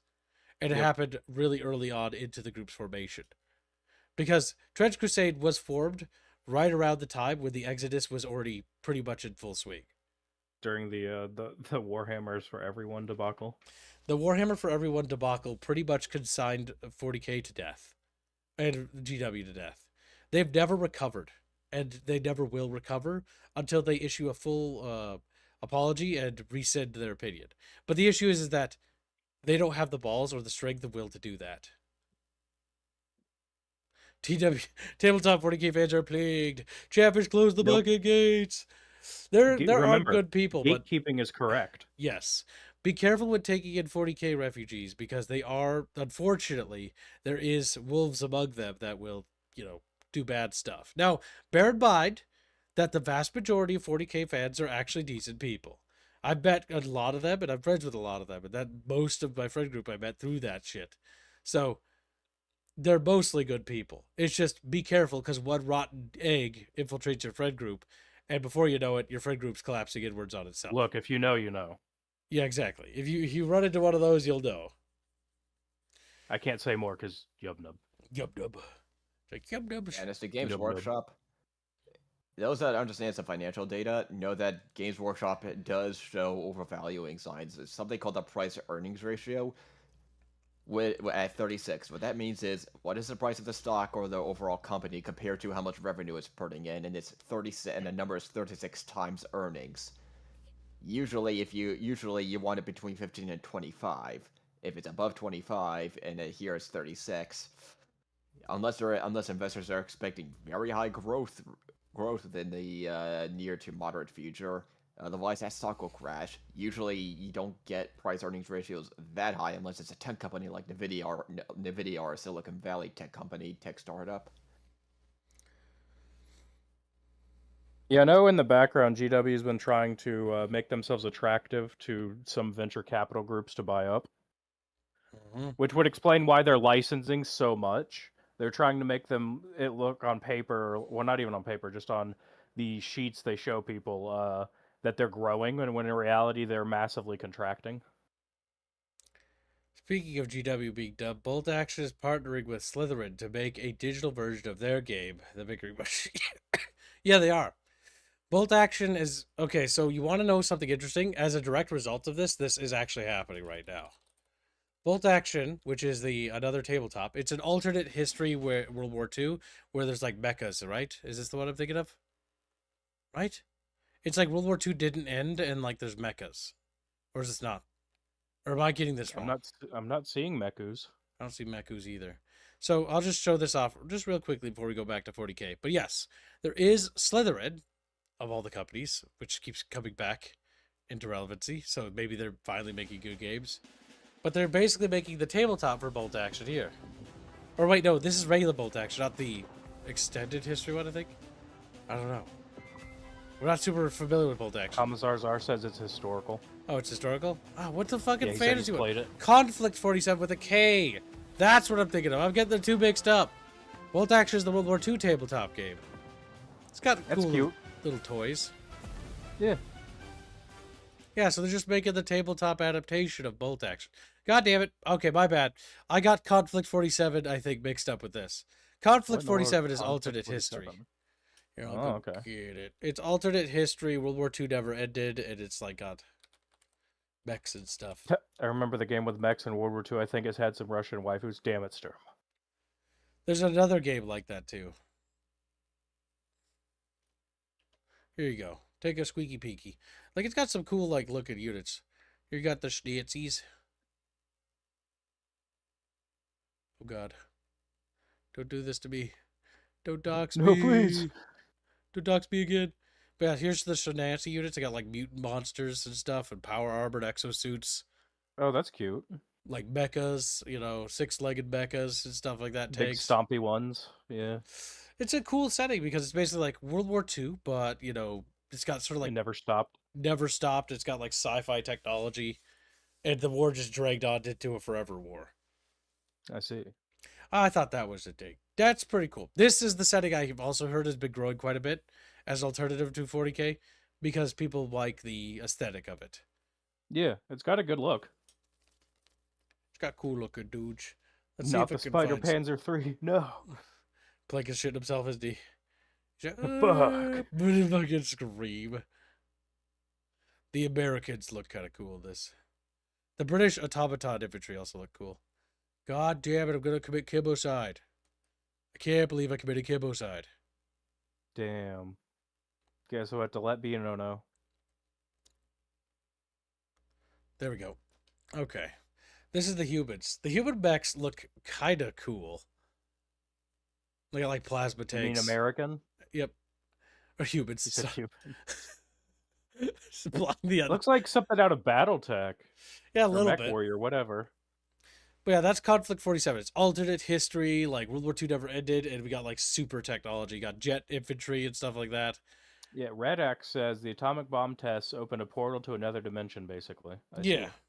It's basically like alternate crazy wacky America stuff.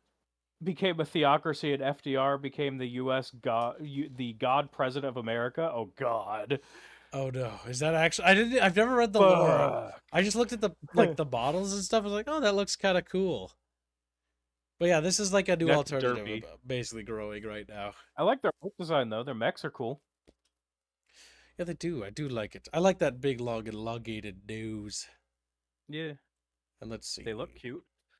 These are the British automaton infantry, which look so derpy. Oh, God, they're just Terminators? Nice. Oh, gee. But yeah. So that's like that setting. I think the British, yeah. There's a bit more of the British Army. You can see one of the British mechus.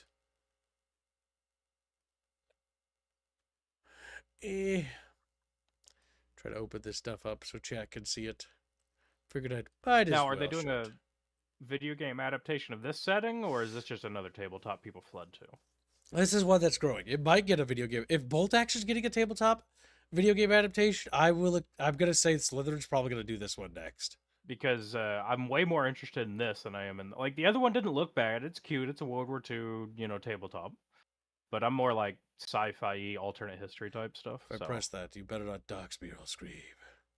Fuck, he lives in New Mogadishu. Damn, they got me. The British Army looks so retarded. But I like their art design and stuff. It's cool. The British got like fucking heavy armor and stuff. Yeah, no, the picture's really cool. You got the Americans, Germans, British. I don't know what faction those two are. I There think are they're Japanese Italian. and Russians. Yeah.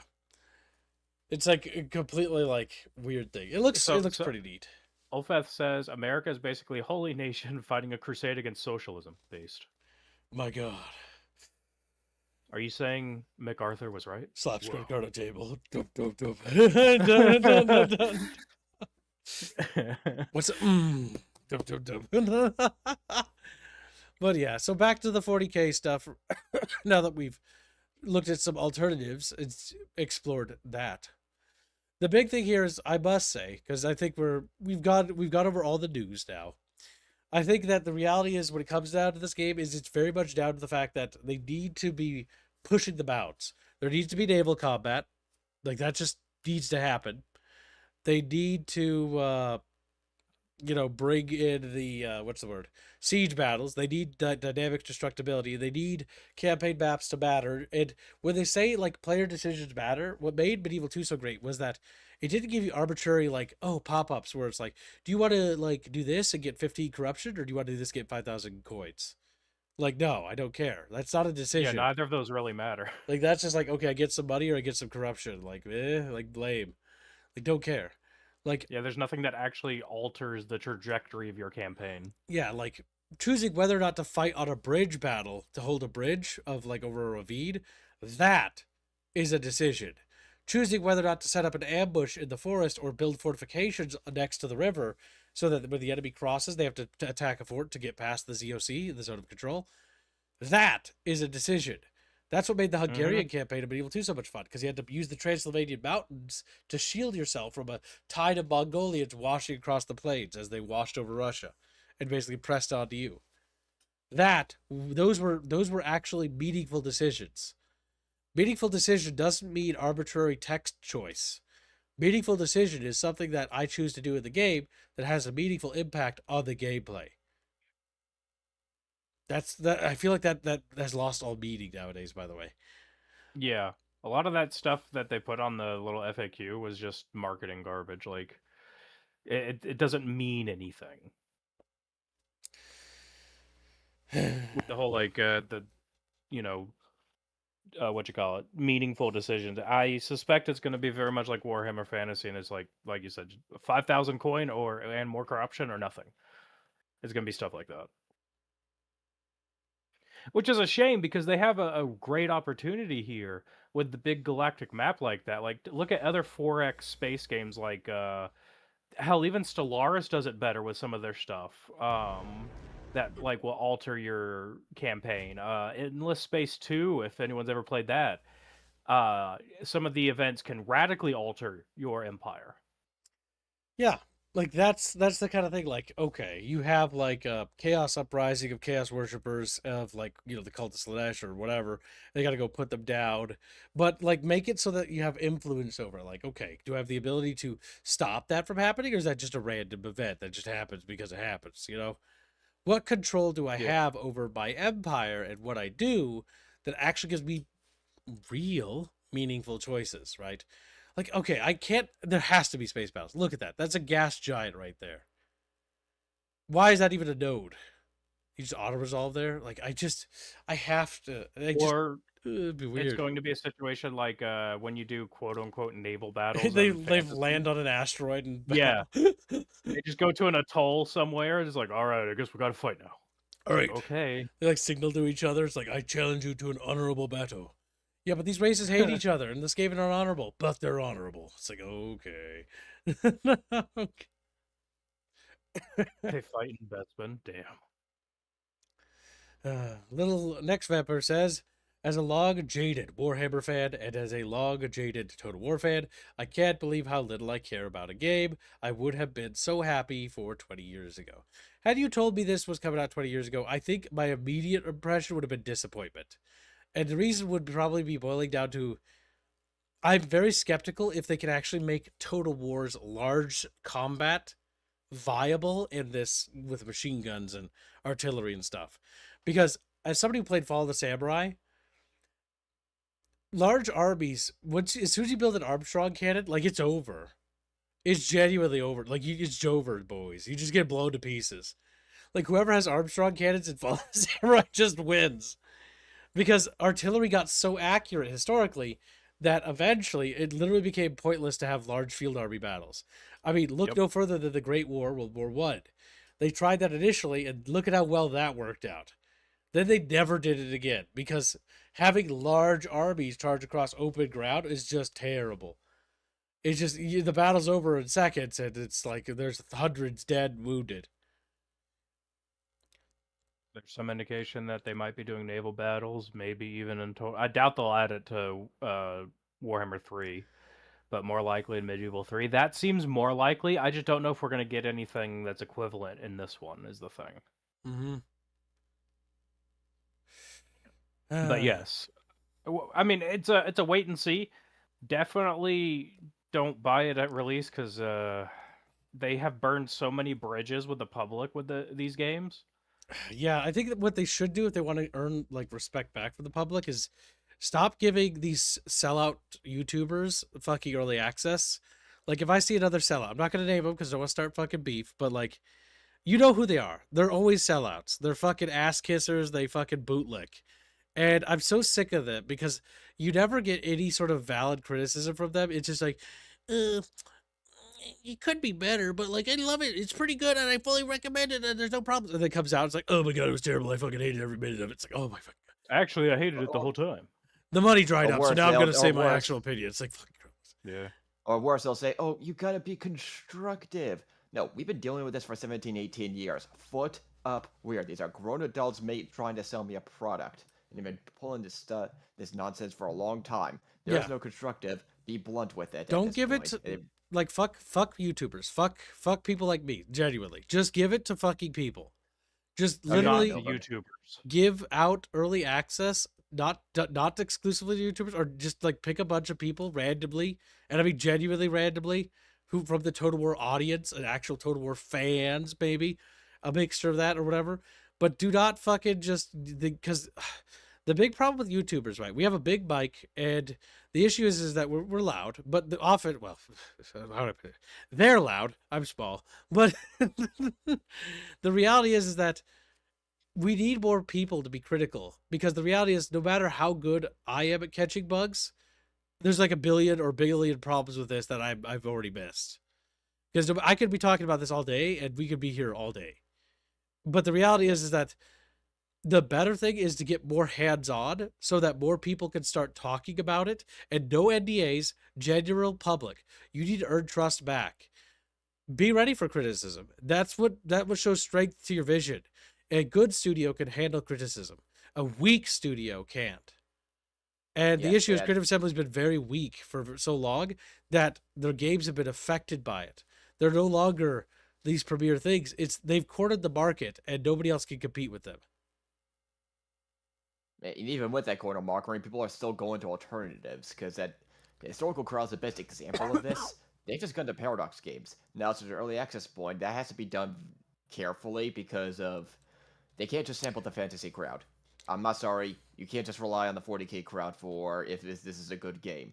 They are not going to be able to give you the bluntness needed to, hey, does this mechanic work or not? Is this a problem or not? Does this economy system work or not? You need to make sure you go to your longtime fans of the historical crowd also, because they can tell you, we've known you for a long time, Creative Assembly. We know how you've told us before. A lot of these same promises before, like save the new engine, it didn't work out. So you gotta get different perspectives here to balance out the lack of bluntness, not just the YouTuber crowd, but also the fantasy crowd that enabled 8 years of degradation of Total War Warhammer. So the big thing here that needs to be discussed is what if you like Warhammer and you're not super interested in Total War, by the way, and you're new to Total War, that used to be a bigger thing way back when Warhammer Fantasy first launched, but I don't think it is as much anymore. But if you're still new, generally don't dismiss the historical fans' criticisms, because if you do, here's the thing: historical fans, all they're gonna do for the franchise is give you more stuff for the 40k game. If Creative Assembly listens to people like me, even just a sliver of it, or just people in general who like the older Total Wars, like Medieval 2, you will have a better Total War game because they actually listen to criticism and they improve the game. Don't shut down the criticisms of the old guard. Embrace them. And the reason why, listen to them, because even if you're new to the franchise and you don't really have an attachment to historical titles, that's okay. There's nothing wrong with that. It's not your interest. Don't force yourself to like something you don't like. This is a 40K game. It's meant to appeal to you, but it's also a Total War game, so it's also meant to appeal to us as well.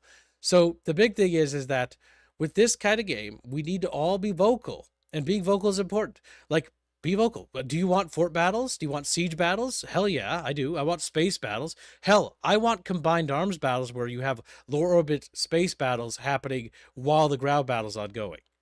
And then the ships crash down. That's what I would ideally want. Now, that's not happening. I'm telling you that right now.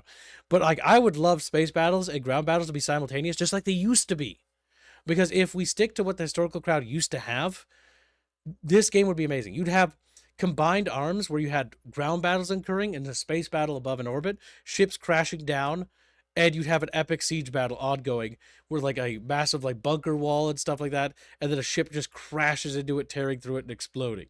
Like, if you genuinely, like, just gave like an iota of a sliver of a potato to what the historical crowd asks for, that you would have that in this game. You would have that in spades. But the issue is that because the historical crowd's been silenced and shut down, the advocates for more mechanics and classic mechanics and depth and systems have been continually silenced over and over again. So yeah, go ahead. I On top agree, general of like being vocal. The problem comes into I just don't think CA is gonna care too much because Yeah. they've done what they wanted to do. They edged out all the people who were critical to their products, and now they just have nothing but people who will slap their card on the table and just consume. Well, I do think you are right to the most degree. Most of them have, right? Like, there's some good old guard. Like Pixelated Apollo is one. I'm not going to besmirch people, but I will point to people that I do know that are good folk. He's one of the good boys, like in terms of like he's advocated for better things, advocated for, the franchise being stronger. And again, he just gets ignored. And he's not wrong. He's actually spot on. I've always been a big believer that he's got the right mindset for that. I think there's another guy too that talks about Medieval One a lot, who also knows a lot, but I can't remember their names because I'm bad with names. So if you know, you know. But he's been an advocate for returning old mechanics. There's a couple, but like the problem is that it's just a couple. And the one reality is, if you actually go back in time, because I've been a member of the Total War community for ages, it's the same couple that's been around forever. Yep. The big problem Many is have left. that the majority of the sellouts and stuff like that, they left when the money dried up, or the careers dried up, or whatever. The problem when you become a shill, right? And like, I don't know if this will reach to anybody, but when you become a shill and you just take like exclusive early access, you lose your vocality. You lose your staying power. The reason why I'm a tiny little YouTuber, but I can outswing monetarily big YouTubers, is because I'm honest. If you're just honest and you're vocal, and everyone in the content creator sphere starts to be honest and vocal, they can't buy us out anymore. Like, the reality is I'd be more than willing to forgive the sellouts if they would just put their foot down finally and just stop. Just be vocal. I'll let bygones be bygones. Just focus on being critical and like trying to improve this franchise. Because if Creative Assembly doesn't have any fucking sellout to run to anymore, then what are they gonna do? Where are they going to go? They're going to keep finding new sellouts. But again, the pressure for the community is going to continue to mount. We need to be critical. We need to be pressuring Creative Assembly, because Creative Assemblies, again, they're the same company. Now, again, these were different people. They're no longer part of the studio, but they're the same company that had people inside their studio. That means they had the atmosphere for this. Harass content creators, one of my friends. They harassed modders and individually targeted them because they made sexy mods. Some female moderators there for the Three Kingdoms thing. Like, it was a whole disaster. And these things would be avoidable if Creative Assembly, all you need to do as a corporation and company, and a lot of these people are new leadership, by the way. The first time getting this raise of power, you have the opportunity to do something different. You have the opportunity to be honest. Be honest. Stop lying. Stop obfuscating. Stop fucking being weasels about things. Be honest about criticisms. Like, we want siege battles back. I want epic siege battles. I want Total War Warhammer 40k to be not only a fantastic Total War game, but I want it to be the premier fucking 40k game on the market.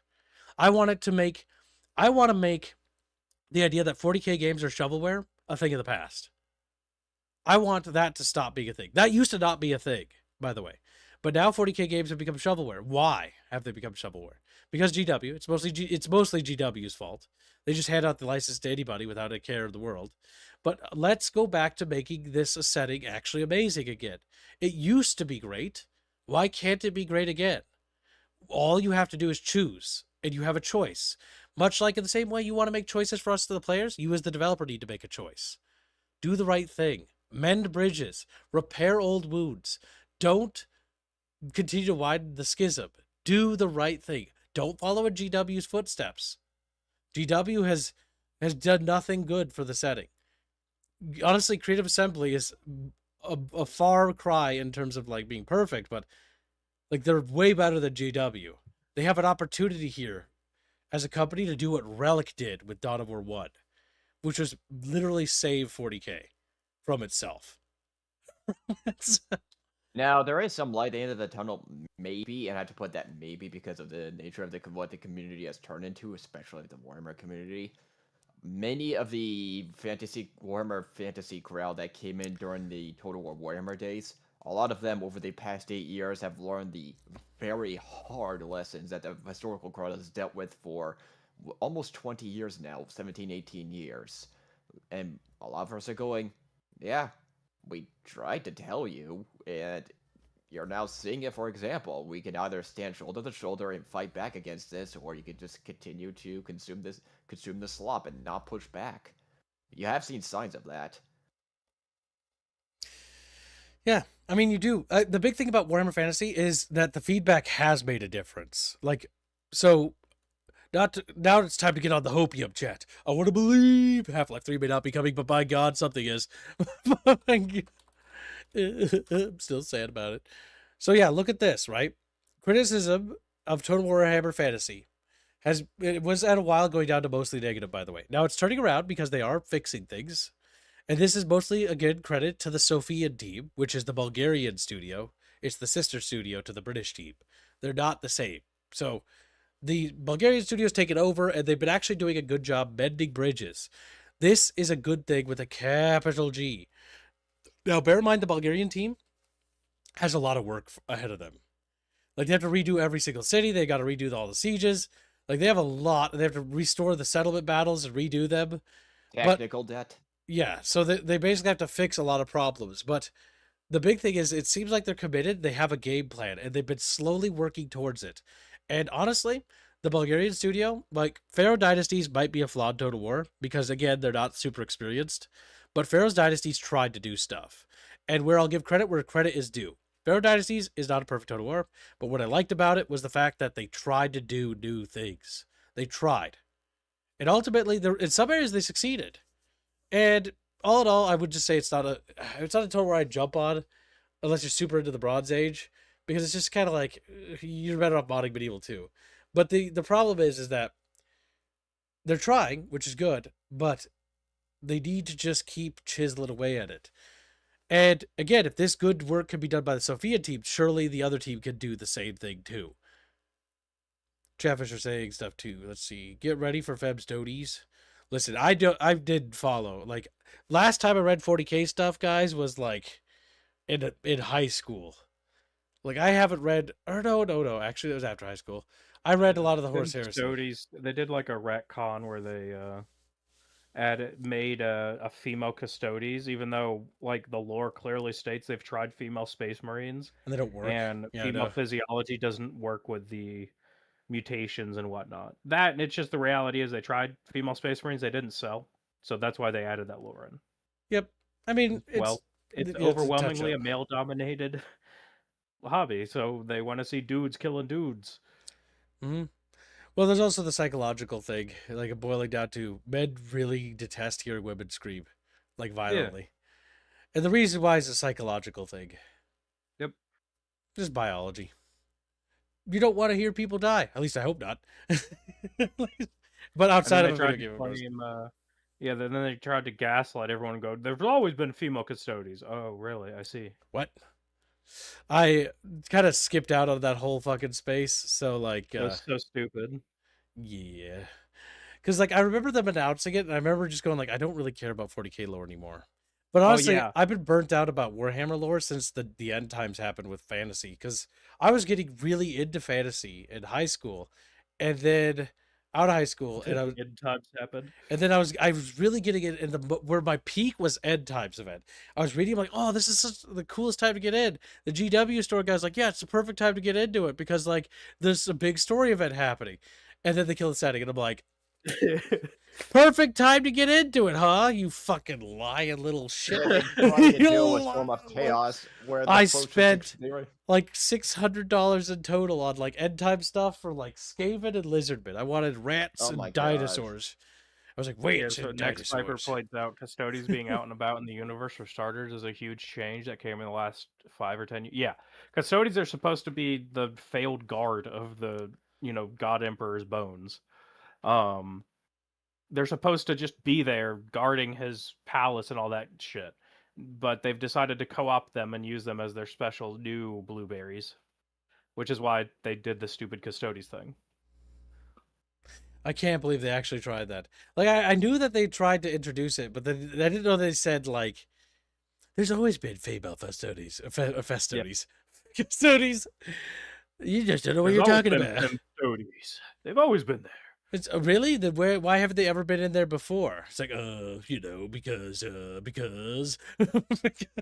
Hello, lads. What's the verdict? Awful or god awful? Awful on the verge of wait and see. Huh? Which Chatfish said that? Which Chatfish? Crazy Templar. Templar! I would wish list this still. Not this, sorry. I would still put this on your wish list because don't dismiss it outright because we don't know if it's going to be trash or not. I hope it's good. Genuinely. But again, I will say that I'm hoping here that it's good. I like my optimism for the reality is that I expect it to be like it's cute and 40k paint, and the 40k paint has to carry it. That's what I'm expecting. Like it might be serviceable, but it's gonna be kind of like plain when it launches, or like a burger that you go to a restaurant and you order and it's just like, well, this kind of doesn't have any taste to it. It tastes like chemicals. That's what I'm expecting. Yep. My internet's fast enough now that I don't think I need to pre-order it to preload it because I don't think I need to anymore. I'm gonna definitely wait and see. How big is it? Because I've been burned from. So I gotta. Yeah. It would be nice if somebody else could be stupid enough to buy it with me, though. Just say it. Wow. So we can. Don't worry, I'll send you my invoice. Hurry up and YouTube gods, grant me the lottery ticket to become yub famous. Micro celebrity Kib, ho! I'll tell you how to do it, Kibs, but you won't like it. I don't know if you have the strength. I don't. Lick the boot is the answer, and I don't have the strength to do no, it. more than lick the boot. You got to find the shaft. Oh, Jesus Christ. Fuck. Oh, my God. Like, no.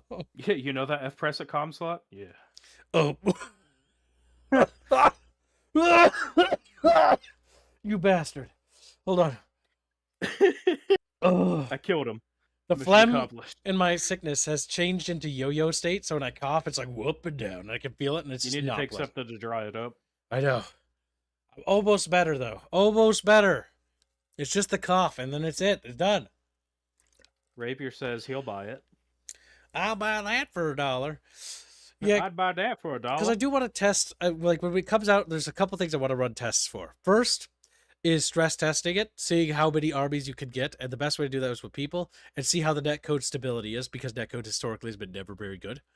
And then also testing a couple other things, because we're going to do a multiplayer stress test, and then we're going to do like a campaign thingy, and just see how it feels. We'll probably do the campaign first, just to give because everyone plays the game for the campaign. See how it feels, and then try the multiplayer stress test its stability.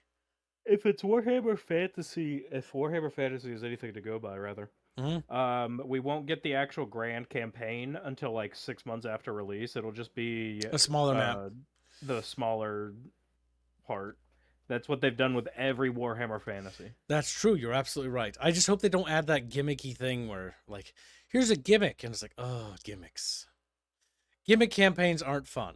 Now, I don't like them at all. The only time those mini campaigns were ever fun in Total War was before Warhammer Fantasy. It's before they had gimmicks, and it was like, hey, this is set in the Age of Charlemagne, and this is just a different starting period, and that's it. Look at my meme, Rome Empire. It's me, Charlemagne. I'm making the Roman Empire here. And then he dies. Ooh. Yeah, I suspect this will be a 70. I would be surprised if it's anything less than 70. 70 is a bit fucking steep. It is, but especially for Prime Assembly's record. Yes, but it's Sega who's trying to publish it, and Sega wants to appear like a big boy. So they're Sega is going to want to milk them, yep. Yep. They're going to be pulling on that hard. $70. Like, I was already feeling kind of icky with 60. 70 is just one of those, like... Creative Assembly games at launch shouldn't even be 60. I'd say 40 max. Yes, because of the amount of DLC they do. The amount of DLC, it's like ridiculous. It's like hundreds of dollars of DLC. That's ridiculous. I don't even own all the DLC for Warhammer 3 because, like, I think the last one I bought was Chorfs. Same. I haven't touched it since. I had not bought a single DLC for Warhammer 3 except for Chaos Dwarfs. I only owed a lot of them. Chaos Dwarfs. Let's see, how many? I owed almost all of them. Except the new 3. Because I streamed them, and honestly, like, very few of these are worth getting, in my opinion. Yep. You're better off picking and choosing. Like, honestly, I'll be real with you guys. Like, I thought about, like, should I stream these? And I just can't. I can't bring myself to pick these up. They kind of went over like a wet fart. I like to cover things because I like to cover things even if they're bad. But, like, I've got fatigue on Total War Warhammer 3 so bad that I just don't even want to play it.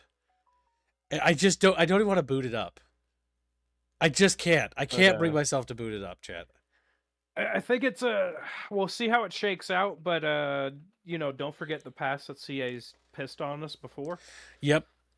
It is new leadership, but we have to see results if they're actually going to do something different. Because both the Medieval 3 team, the Total War Warhammer Fantasy team, the fantasy team we know is working on Warhammer Fantasy is Sofia, Bulgaria. I trust them to try. I trust them more than I trust the British studio right now. They actually have a history of giving it their all and trying their hardest, and I appreciate that more than words, honestly. That's why I actually bought Pharaoh. Moogie's saying he added up all the games and DLC. It comes out to be about 1,000. Yeah, that doesn't surprise me. That makes even Paradox look like a steal. I don't know. Paradox is pretty bad. Let's see. Fair with their pricing. Let's look at the worst one. Do a comparison. Europa Universalis is $50 retail, and its DLC amounts to a total of 300. Oh my God, it's less. Europa Universalis is less expensive than Total War Warhammer Fantasy. What the fuck, chat bitches? That's not even funny. Oh my God. What do we get for Creative Assembly is actually past. So okay. Wow. Oh my God. I can't believe they passed Paradox in terms of how much DLC.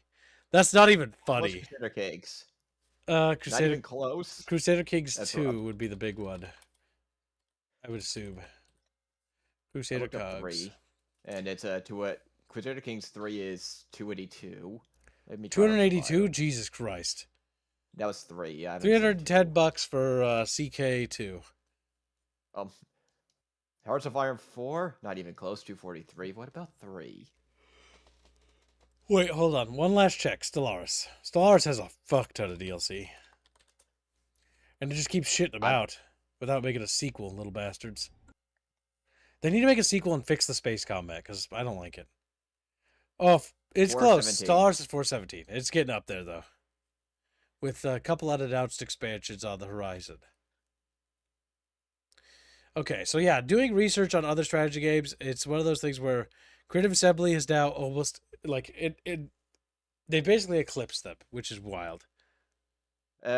Actually, I don't think it's 1,000, because if you look at the Warhammer 3 has all the DLC listed from 1 to now, and it's 406 when you include in the 3 upgrade packs. So it might be more 500? 520? Something like that. Oh, that's right. After the stream, I need to go move my car back. They're done plowing. So I can put my car back in this spot. Yay! All right, chat. I think we've kind of covered all the Total Warhammer 40K stuff. We'll be back again on December 16th to cover it again because there's going to be more news dropping 16th. And I'm going to follow Total Warhammer 40K closely, mostly because I'm done running. It's time to take a stand. No. It's like a He's movie done trailer. running. It's time to fuck. Creative Assembly, I want my fucking games to be good, you son of a bitch. Like, no. I don't want it. It's too much effort. It's like, fuck. Kips and Chatfish just go, what should we talk about? All right, so next stream we're going to be doing is Project Zomboid. Patch 42 got a massive update, and we'll be playing it with Chatfishes. So, Chatfish, you are welcome to join. I cannot attest to the stability of this, so this might be a bit of a shit show. Or this might be amazing, like I hope it is. So, yeah, we'll see you in the Project Zomboid stream, Chatfish. I'm going to whip up some lunch real quick, and then put my car back in the parking lot, and then we'll start that stream. So we'll be starting very shortly. Has anyone mentioned that the gameplay is just Empire at War? No, Gregors, we haven't. Actually, if you have any final comments, chat, you don't have Bud Buds to donate, go ahead and make your comments now. Massive Kib, all right, I don't like you. He's like, Kib. Are you going to tell me something like that, or Stellaris has better combat than an RTS game? No, I don't think I was going to ever say that. I have no idea why you said that. Oh, I think you're talking to somebody else. I was like, what are you talking about? Yeah, they've been going on about Stellaris and a bunch So of other Paradox has good mechanics in their games, but they don't have very good combat systems. It's usually the weakest part of the game. They're better simulations. Europa Universalis, the new one, is a really good simulation, but it's also one of those things where it's good, but like any Paradox game, it's one of those you play, like, this is nice, this is the best launch we've had, but the reality is that all the flavor for the nations is missing. So, gotta wait.